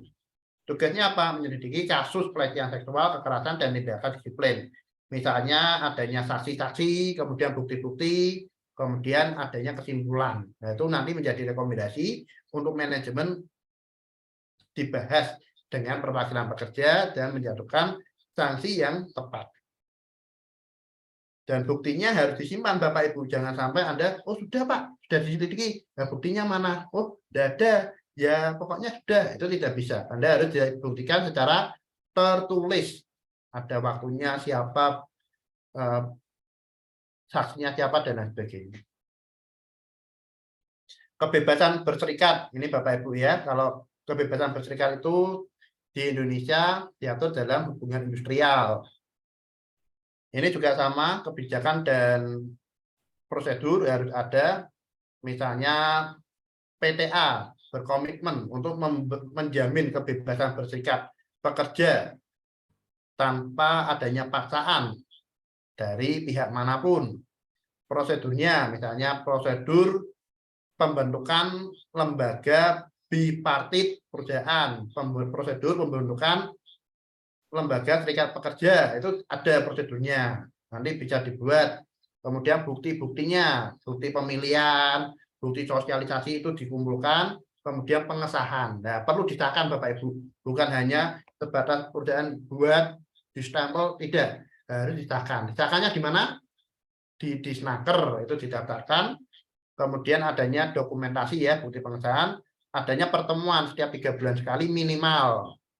Nah, kalau ada kejadian khusus Pak di luar 3 bulan itu, ya boleh diadakan. Sering ya enggak apa-apa. Tapi kalau rapat terus kan ya enggak kerja. Ya, jadi kita perlu atur di mana ada kondisi-kondisi tertentu yang dibutuhkan. Adanya laporan. Laporannya dilaporkan kepada Disnaker. Kita memiliki buktinya. Ini Pak bukti laporannya tanggal sekian. Materinya ini ada tanda terimanya dari Disnaker. Kemudian itu disimpan. Hasil dari notulen meeting itu di copy, nanti bisa dipasang di mading sebagai bukti dan transparansi keterbukaan kepada karyawan. Kira-kira seperti itu. Dan ini juga jangan hilang. Minimal 1 tahun harus disimpan. Selanjutnya Bapak Ibu perlu adanya prosedur keluh kesah karyawan. Nah, namanya pekerja kan ada keluh kesah ya. Pak, ini ada ini, ada ini. Nah, kita harus mengakomodir, memfasilitasi keluh kesah karyawan. Misalnya disediakan sarana penyampaian keluh kesah beserta prosedurnya, bisa berupa WA, SMS, kemudian ada kotak saran, itu diperkenankan, tidak masalah. Termasuk dalam meeting-meeting yang diselenggarakan secara resmi, misalnya meeting P2K3, meeting bipartit, LKS bipartit, dan lain sebagainya, itu juga termasuk di dalamnya ya, salah satu sarana. Selanjutnya adalah di follow up Bapak Ibu, di follow up ya dengan manajemen, misalnya Pak ini keluhan Pak, kamar mandinya mampet, harus nanti tanggapannya apa. Dilakukan perbaikan kamar mandi pada tanggal sekian, targetnya ya, PIC-nya A, dan lain sebagainya. Nah, kemudian di follow up. Kalau sudah selesai ada laporannya. Selanjutnya ini ada rekapitulasi. Rekapitulasi adalah suatu rangkuman adanya informasi-informasi tadi. Kemudian yang sudah selesai disosialisasikan kepada karyawan di mading. Dan jangan lupa dokumentasinya disimpan Bapak Ibu, disimpan dalam satu folder, kemudian ketika audit nanti pasti akan ditanyakan. Jangan sampai ada keluh kesah yang open ataupun belum selesai, maka perlu segera untuk ditindaklanjuti. Anti bribery ataupun anti penyuapan, ini bukan beri-beri ataupun buah beri ya Bapak Ibu ya, tetapi anti penyuapan. Nah, dulu ini tidak ada anti bribery, tetapi berkembangnya zaman ada anti penyuapan. Itu perlu dibuat kebijakan dan prosedur untuk suatu statement komitmen yang menolak adanya penyuapan. Kemudian membentuk tim anti bribery yang ditandatangani oleh top management. Mohon maaf, jangan di laporan dan investigasi. Ketika adanya laporan terkait adanya suatu kasus penyuapan, tim ini bergerak secara independen sama dengan anti kekerasan, pelecehan seksual dan lain sebagainya. Dia melakukan investigasi, kemudian dengan suatu bukti-bukti memberikan rekomendasi. Nah, hasilnya seperti apa? Oh iya Pak, benar. Berdasarkan bukti ini ditemukan penyuapan opsi A kepada si B. Rekomendasinya sesuai PP nomor sekian, SP berapa atau dikeluarkan. Nah, itu boleh. Dan buktinya lagi-lagi harus didokumentasikan Bapak Ibu. Dalam audit itu semuanya harus didokumentasikan. Tidak bisa kita mengatakan secara verbal. Pokoknya ada Pak, itu tidak diterima. Jadi Anda harus membuat secara tertulis, ditandatangani oleh pihak yang berwenang. Itu ya, disimpan, semuanya disimpan. Harus ada rekodnya, minimal 1 tahun. Nah, kemudian kita masuk dalam K3L. K3L ataupun kesehatan dan keselamatan kerja serta lingkungan. Pertama adalah perizinan Bapak Ibu. Identifikasi kebutuhan perizinan. Bapak Ibu harus mengidentifikasi perusahaan A dan perusahaan B beda izinnya Bapak Ibu, apalagi kalau industrinya beda, kebutuhannya juga beda. Jadi jangan digebiah-uyah. Oh, dulu tuh saya di sini pakai A, Pak, harus pakai B, ada A, ada B. Belum tentu perusahaan B diwajibkan. Jadi Anda harus analisa dulu izinnya atau undang-undangnya yang kena mana saja. Itu Anda cek dulu satu persatu. Ini saya menyampaikan yang umum ya. Akta perusahaan itu pasti ada NIB, IUI, SLF, izin ekspor untuk yang ekspor dan lain sebagainya. Tetapi untuk yang mendapatkan kewajiban social compliance, orientasinya biasanya ekspor. Izin K3, pengesahan P2K3, uji riksa alat berat, uji riksa bejana tekan, uji riksa kulit tekan, dan lain sebagainya. Kalau lingkungan itu perling, persetujuan lingkungan, pertek emisi, pertek air limbah, pertek TPS LB3, dan lain sebagainya. Sertifikasi SDM, nah ini Bapak Ibu, untuk yang K3 harus memiliki sertifikasi SDM, ahli K3 umum, auditor internal, ahli K3 kebakaran, ahli K3 kelistrikan, operator alat berat, dan lain sebagainya. Ini contohnya Bapak Ibu ya.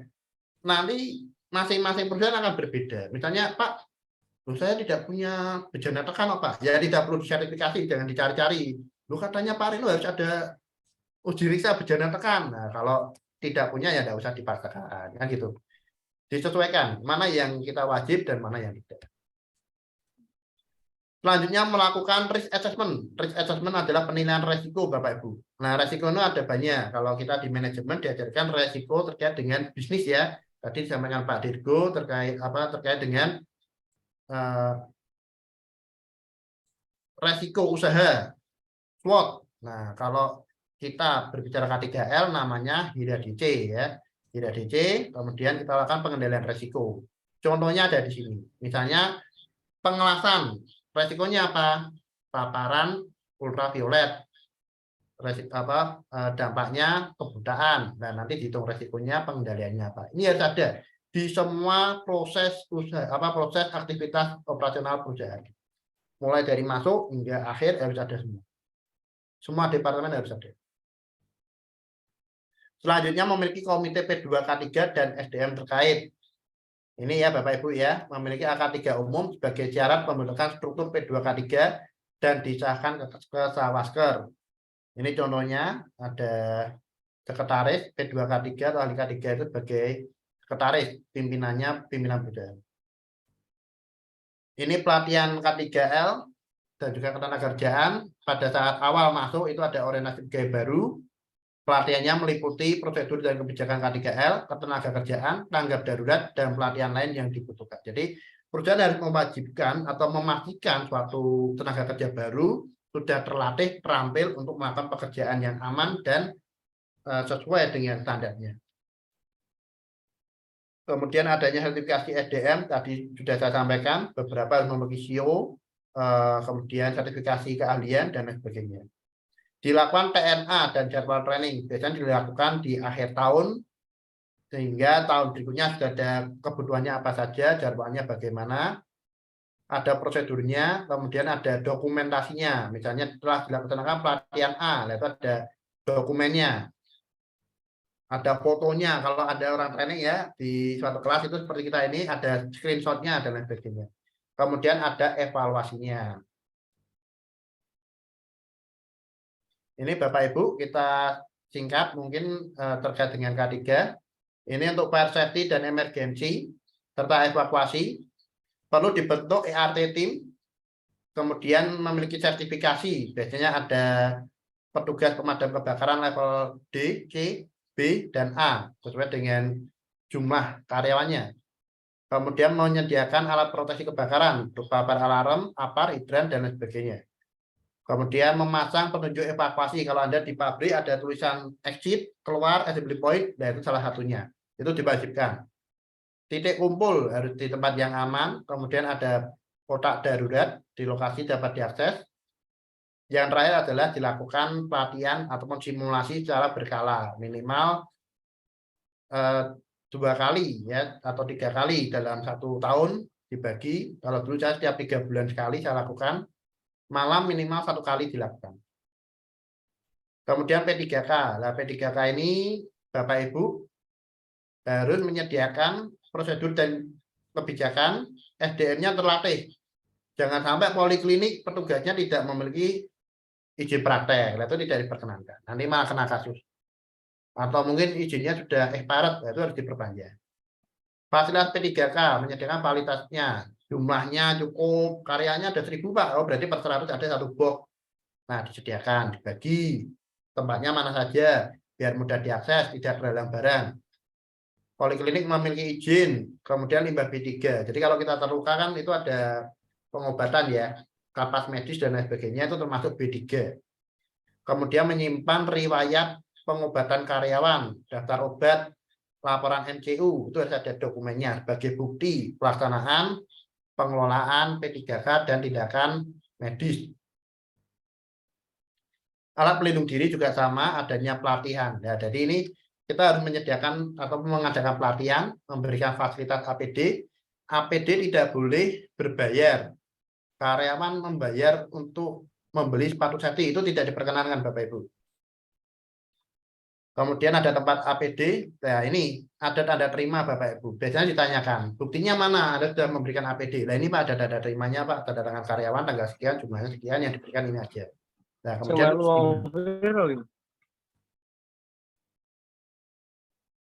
D3 dan LP3, B3 dan LP3 ini juga sama, kita ada SDM-nya terlatih, harus memiliki sertifikat yang resmi, memiliki petugas K3 kimia, kemudian memiliki TPS. Nah, TPS-nya ini ada syaratnya Bapak Ibu, tidak bisa kita sembarangan. Kemudian MCU ataupun medical check up, pemeriksaan kesehatan bagi karyawan yang terpapar B3 dan limbah B3. Ibu hamil, karyawan hamil dilarang melakukan kontak dengan bahan B3 dan limbah B3. Jadi tidak boleh misalnya melakukan aktivitas yang terpapar kimia, itu tidak boleh. Dan ada riwayat hariannya. Jadi kita logbook ditulis itu ada. Ini ya, keselamatan peralatan, mesin-mesin harus ada sertifikasinya, ada tandanya, awas panas, awas berbahaya, kemudian ada uji riksanya yang diwajibkan, ada riwayat pemeriksaannya, nah itu servis kapan, ganti oli kapan, itu ada riwayatnya, harus ada. Riwayat perbaikan, ada itu. SDM-nya memiliki SIO, bagian diwajibkan. Kelistrikan juga sama, cuma bedanya kalau mesin tadi, mesin, kalau ini kelistrikannya. Kelistrikan harus tenaga ahlinya memiliki sertifikasi, kemudian mesinnya, instalasinya itu juga diuji riksa. Kemudian ada area bebas. Biasanya panel itu 1 meter ke depan, ke kanan, ke kiri, tidak boleh ada barang, ada tandanya. Kemudian adanya riwayat pemeriksaan dan perawatan. Kebisingan, nah ini Bapak Ibu, kebisingan adalah suatu sumber suara yang tidak diinginkan. Nah, itu kalau melebihi 85 desibel harus diberikan APD, ada pengujian berkala dari internal dan juga eksternal, biasanya 3 bulan sekali atau 6 bulan sekali, sesuai dengan kewajiban dalam perlingnya, dan dilaporkan dalam laporan rutin P2K3 dan UKL-UPL. Ini ditanyakan, nanti akan ada tanda terimanya, buktinya. Ini ya contoh pengujian look meter, ini untuk pencahayaan. Jadi tidak boleh Bapak Ibu, kalau Bapak Ibu sudah ikut social compliance, tempat kerjanya singgup, gelap, itu tidak boleh. Ada standar look meternya, meja kerja 200, 250 lux, kemudian untuk meja QC 1000 lux, itu ada monitoringnya, ada riwayatnya, itu harus disimpan. Sudah pernah diuji Pak? Pernah, buktinya mana? Nah ini Pak ada Pak, nah itu ada. Air minum persediaan untuk pekerja. Pekerja tidak boleh membayar untuk air minum. Kondisinya layak. Layak maksudnya apa? Ya bersih, tempatnya bersih, tidak ada uget-ugetnya. Wah ini uget. Terus kemudian di tempat yang terbuka, pakai apa gentong atau pakai apa yang terbuka itu tidak boleh. Harus tertutup. Ya kalau kita baca mudahnya pakai dispenser gitulah. Ada riwayat monitoring dan laporannya. Ini ada pengujiannya ya Bapak Ibu ya. Kualitas air minum. Sanitasi. Sanitasi adalah sarana kebersihan dan kesehatan. Misalnya kamar mandi harus ada sabunnya.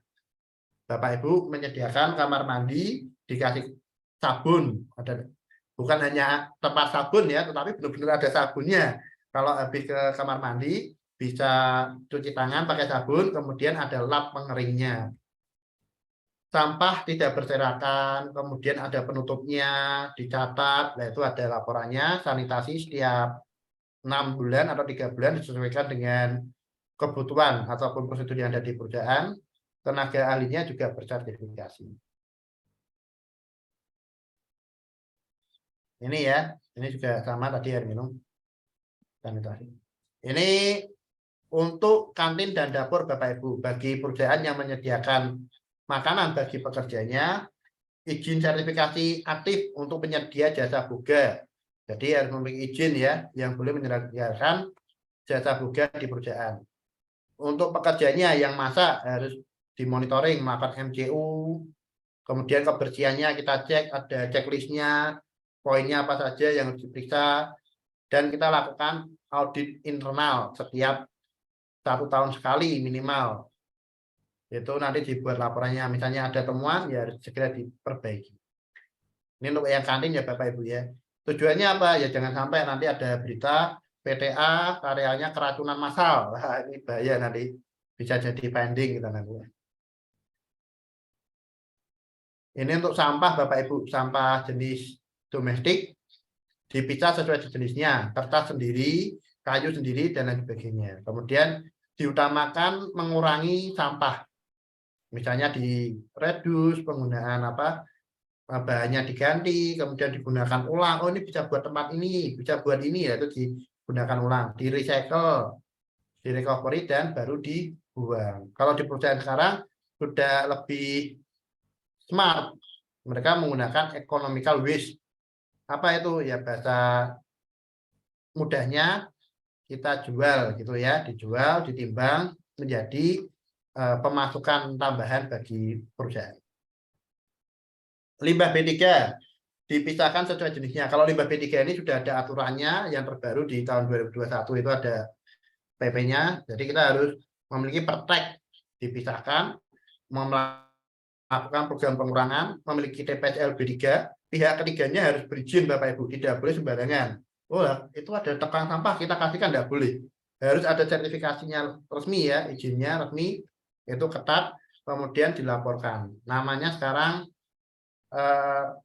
lewat Simpel ya, di Simpel itu ada isiannya, Siraja Limbah, kita laporkan. Manifest sekarang elektronik, tidak bisa manual seperti dulu. Nah, ini kemudian air limbah Bapak Ibu, air limbah harus diolah. Tidak bisa kita blow down. Kalau kita blow down, nanti bisa jadi temuan. Syaratnya apa? Memiliki pertek, monitoring harian dan bulanan, debitnya, kualitasnya itu ada. Kemudian pihak ketiga penguji memiliki sertifikasi. Jadi kita laboratoriumnya akreditasikan. Ada riwayatnya. Riwayatnya itu apa? Riwayat monitoringnya. Ini loh Bu, ada Bu. Kita nyatat harian Bu. Ini loh Bu, pernah diuji. Kualitasnya bagus. Nah ini buktinya. Nah, itu disimpan. Dan dipastikan memenuhi persyaratan. Ini Bapak Ibu ya.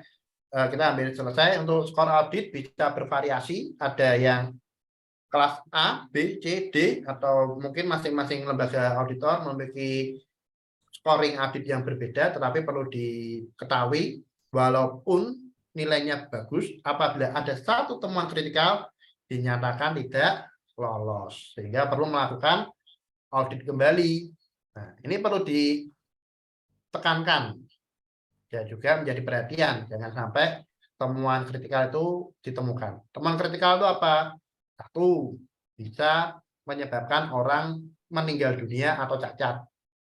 Misalnya di ketinggian tidak ada railingnya, orang bisa jatuh, berpotensi jatuh, meninggal, itu bisa salah satunya.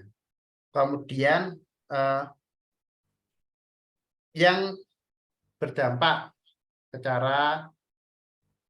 secara masif ya, misalnya tidak membayar lembur, tidak membayar benefit yang seharusnya, itu juga bisa. Pemotongan upah itu juga bisa. Nah, sanksinya apa Pak? Ya macam-macam. Ada yang dikurangi ordernya ada yang diputus kontrak ada, dan lain sebagainya. Pending order juga ada. Jadi kita perlu hati-hati. Nah, mungkin singkat paparan saya pada sore hari ini. Ini bisa kita lebih detailkan di lain kesempatan, Pak Dirgo. Mungkin jika kita Anda mengagendakan di lain waktu, misalnya rekan-rekan, Pak saya ingin mendalami lebih jelas Pak, atau saya ingin tanya-nanya dulu lah Pak. Nah, monggo Bapak Ibu boleh bertanya, dan apabila nanti ada kesempatan di lain waktu, kita bisa mengadakan dengan topik dan materi yang lebih dalam. Kita juga terbuka, dan tentunya kita berikan yang terbaik ya. Nah, untuk singkat waktu, Ibu Fatimah, ini saya kembalikan untuk sesi tanya jawab. Waktu dan tempat saya persilakan, Bu.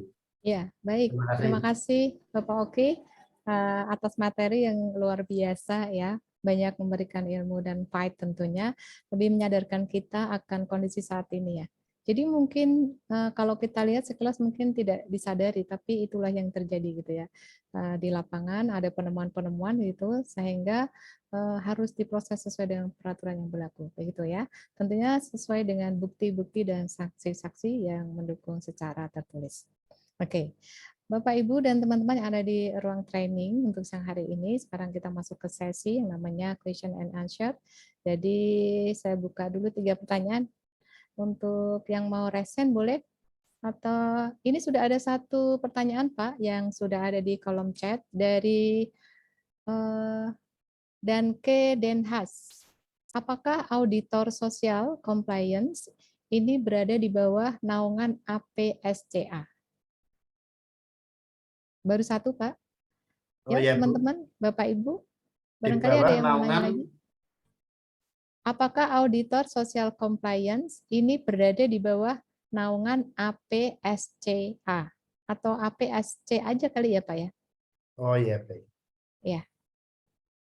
Jadi untuk auditor sosial compliance ini adalah lembaga independen, Pak.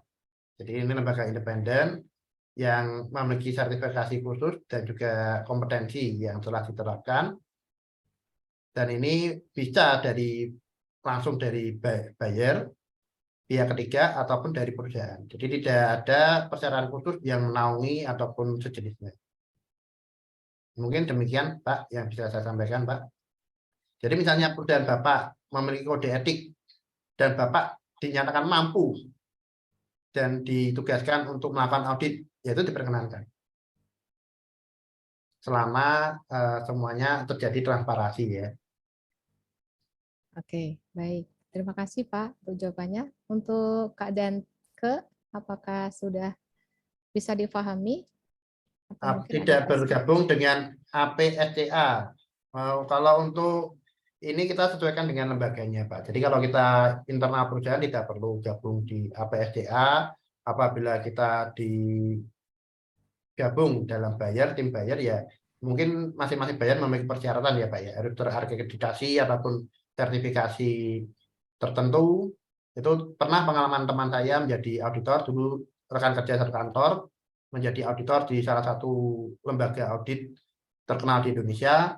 Ketika tergabung langsung diterbangkan ke mana ya waktu itu, Vietnam atau Thailand, itu disertifikasi oleh lembaganya Pak. Jadi demikian Pak. Oke. Terima kasih Pak Dangge. Iya, terima kasih Pak Oki. Udah ada penjelasan untuk keadaan ya. Masih ada kesempatan yuk, 2 pertanyaan lagi. Yang mau boleh raise hand atau boleh di kotak chat Zoom. Silakan. Yuk. Yang mau bertanya. Oh ya. Sudah cukup untuk pertanyaan dari Kak Danke. Yuk, masih ada 2 pertanyaan lagi. Silakan teman-teman. Mana? Tunjukkan pesonamu. Ada dari Bu Ija, Bu. Oh ya. Bentar, Pak, saya lihat dulu ke bawah. Oh ya, Mbak Ica izin bertanya, Pak Oki, standarnya atau kode etik yang digunakan dalam social compliance audit itu apa aja? Oke. Dari Mbak Baik, Ica. terima kasih Bu Ija atas pertanyaannya, cukup menarik. Di paparan slide saya yang pertama tadi sudah disebutkan, ada beberapa standar yang menjadi acuan dalam pelaksanaan social compliance audit itu sendiri. Ada SMETA, ada Amspori BSCI, ada LSCP, ada USSA, dan masing-masing itu memiliki standar beda-beda. Mana yang baik adalah yang diakui oleh buyer. Misalnya adalah URSA, itu digunakan untuk Unilever. Dulu saya naiki standarnya menggunakan SMETA. Saya menghadapi Costco menggunakan BSCI, dan lain sebagainya. Jadi sesuai dengan standar bayarnya, Ibu Ija. Termasuk lembaga auditornya ya. Lembaga auditornya kadang ada yang ditugaskan dari brand itu sendiri, tetapi kadang ada pihak ketiga yang ditunjuk. Jadi kita tidak bisa mengarahkan, saya pindah si A aja atau si B yang audit. Ya, kadang sudah ditentukan oleh bayarnya. Atau kita diberi pilihan. 1, 2, 3, Anda pilih yang mana, itu boleh, itu bisa. Mungkin demikian Bu Ija yang bisa saya sampaikan. Terima kasih. Ya, terima kasih Pak Oki. Masih ada satu kesempatan lagi, teman-teman yang mau bertanya boleh? Satu lagi.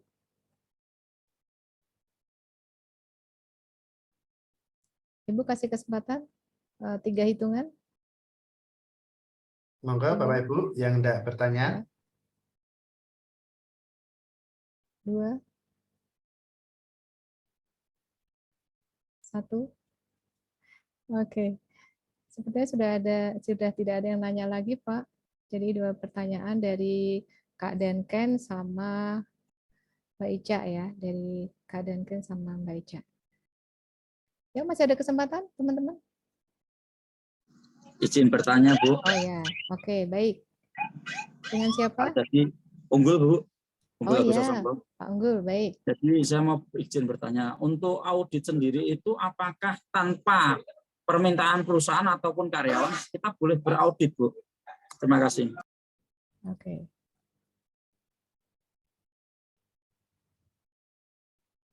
Tanpa adanya permintaan karyawan atau perusahaan, Pak, melakukan audit. Ji, Pak. Nah, audit itu sendiri kan social compliance ini bersifat sukarela, Pak. Jadi belum ada kewajiban yang mensyaratkan suatu perusahaan untuk melakukan audit sosial. Tetapi audit sosial ini diwajibkan oleh buyer ataupun mitra bisnis, sehingga audit sosial ini dilaksanakan. Nah, apabila perusahaan ingin melakukan audit mandiri, misalnya, saya ingin melihat nih berapa layak sih saya dalam pemenuhan audit sosial atau standar sosial independen, ya itu tidak apa-apa. Tapi biasanya kan kembali lagi ke segi bisnis, Pak. Karena pemenuhan audit sosial ini berbiaya tidak sedikit, sehingga banyak perusahaan yang melakukan audit sosial untuk memenuhi persyaratan kerjasama dengan buyer. Mungkin demikian Pak Unggul yang saya sampaikan. Mohon izin Bapak. Jadi Iya. seumpama kita banyak keluhan dari masyarakat ini. Contohnya karyawan dari dalam tapi tidak mau mengungkapkan, dia tidak mau ini. Keluhan masalah lembur yang tidak dikasih upah, terus gaji yang tidak sesuai standar, yang semua tidak memungkinkan untuk SOP lah. Kita sebagai relawan ini diminta tapi tanpa surat kuasa, apakah bisa Bapak? Oh, baik. Semestinya dan seyogianya Pak, kita memiliki tata cara terkait hal itu yang di Indonesia kita kenal dengan yang namanya hubungan industrial.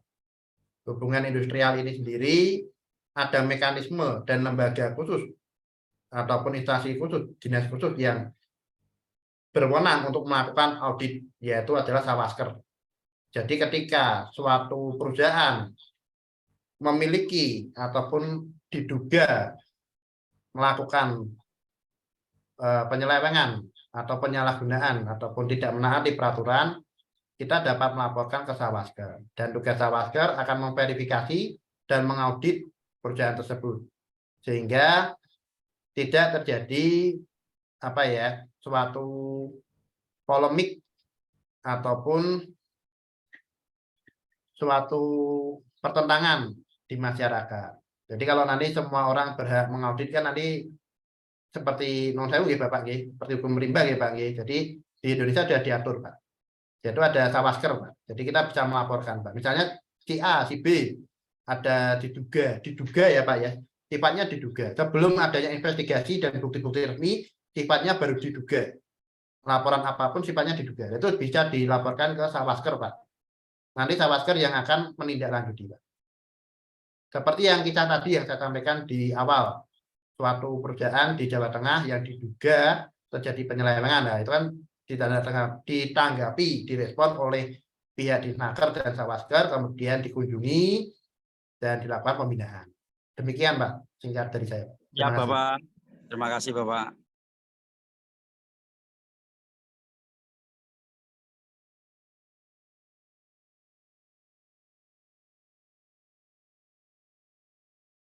Ini ada dari Pak Sigit, Bu. Mungkin pertanyaan terakhir ya, Bu ya. Nanti bisa kita lanjutkan di WA Group apabila ada rekan-rekan yang hendak bertanya, berkonsultasi.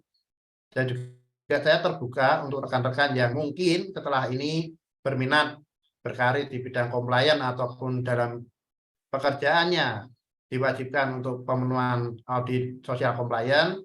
hendak berkonsultasi, bertanya-tanya, saya akan dengan senang hati membantu semaksimal mungkin. Demikian.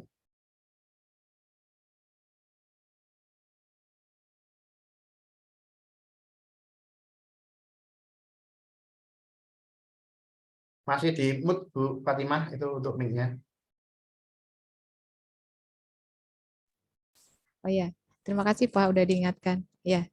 Jadi masih diperkenankan izin untuk satu lagi ya, Mas Sigit, apa yang harus dilakukan seorang compliance apabila tidak disupport manajemen? Karena untuk pemenuhan kebutuhan audit membutuhkan cost yang cukup tinggi, sehingga mendapatkan hasil yang pas. Monggo Bapak. Baik, mohon izin menjawab Bu. Pak Sigit ini merupakan rekan saya juga yang berprofesi sebagai compliance di salah satu perusahaan ternama di Semarang. Dia juga memiliki pengalaman yang luas dan hampir sama Pak, pengalaman di berbagai perusahaan itu kendalanya kalau tidak support manajemen ya biaya kan gitu Pak ya, karena biayanya kosnya tinggi, apalagi dengan adanya tenaga kontrak, akhir kontrak harus dibayar kompensasi, itu juga masih menjadi apa ya, polemik, bukan polemik lah, ibaratnya menjadi mau ditaati atau tidak karena kosnya besar. Tapi itu suatu kewajiban Pak Sigit. Kembali lagi kita kepada sistem bisnis Pak Sigit. Tentu dalam segi bisnis suatu manajemen akan mempertimbangkan segi cost dalam pemenuhan suatu standar. Nah, apa yang bisa kita lakukan? Yang pertama adalah kita melakukan yang dapat kita lakukan Pak Sigit.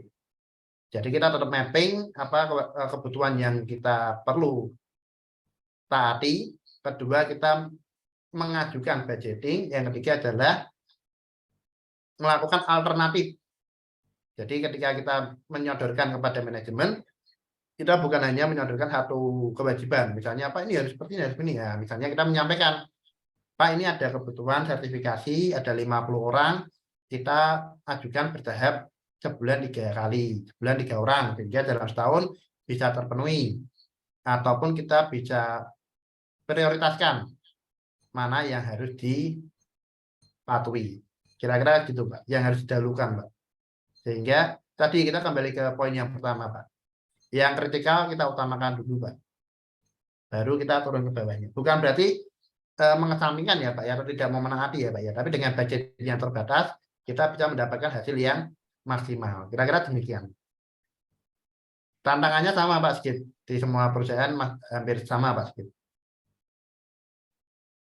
Ya, baik Pak Oki, terima kasih sudah mendapatkan pencerahan dari beberapa pertanyaan. Jadi ada 4 pertanyaan yang sudah masuk di ruang training kita untuk sore hari ini ya, ini sudah menjelang sore gitu ya. Terima kasih Pak Oki, sudah diberikan banyak jawaban-jawaban yang sehingga bisa menjadikan tambahan barangkali untuk teman-teman yang membutuhkan. Ya, teman-teman, untuk sesi materi selesai, sesi QR juga sudah selesai. Untuk berikutnya, untuk link absensi, mohon untuk bisa disiapkan. Untuk linknya, mohon maaf. Ya Bu, untuk Ya. Untuk linknya sudah saya share Bapak Ibu. Oke, sambil menunggu mengisi presensi, mohon izin Bapak untuk bisa foto bareng gitu ya. Kita bisa foto bareng sehingga nanti bisa untuk dokumentasi. Ya, sebentar saya persiapkan dulu. Ya, kita ada ya, kita foto sama narasumber dulu ya. Sehingga nanti ini langsung banyak. Oke, di halaman pertama sebentar silakan. Yang bisa memungkinkan on cam ya, on cam biasa teman-teman boleh buka dulu sehingga nanti kita ada dokumentasi yang bisa teman-teman ini ya untuk sudah pernah ikut pelatihan. Siap ya, silakan senyum. Bismillahirrahmanirrahim.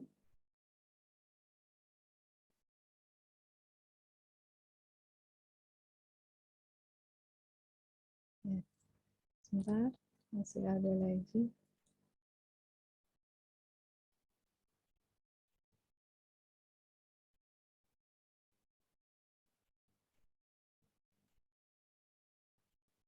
Monggo baby. Iya. Ayo, baby. Bu, untuk link absennya belum Ibu? Link absennya ada di di chat. Namun Di Pak, di kolom chat. dalam kolom chat Pak, di kolom chat sudah kita bagikan sehingga yang hadir bisa absen di kolom chat. Itu ada post testnya, pertanyaan sama dengan pretest. Bedanya ini post test saja. Dan Belum jangan muncul, Pak, lupa belum untuk muncul, Pak. dua pemenang Mohon izin. hadiah bisa komen dalam WA group untuk nanti koordinasi penyerahan hadiah souvenir.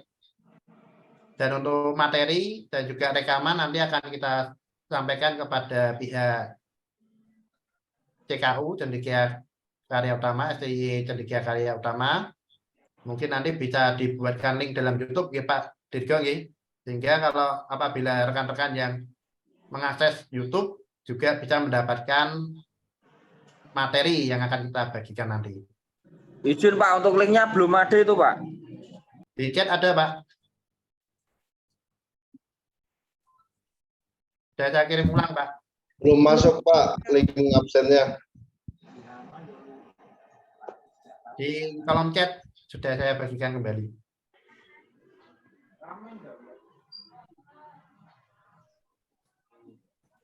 Belum ada itu Pak. Belum ada. Belum ada ini Pak. Pak Oki belum Belum ada, Pak. terlihat Belum ada, Pak. linknya. Oh, saya kirim di WA group ya Pak ya. Siap. Ya siap. Untuk yang menghendaki materi nanti akan kami kirimkan ke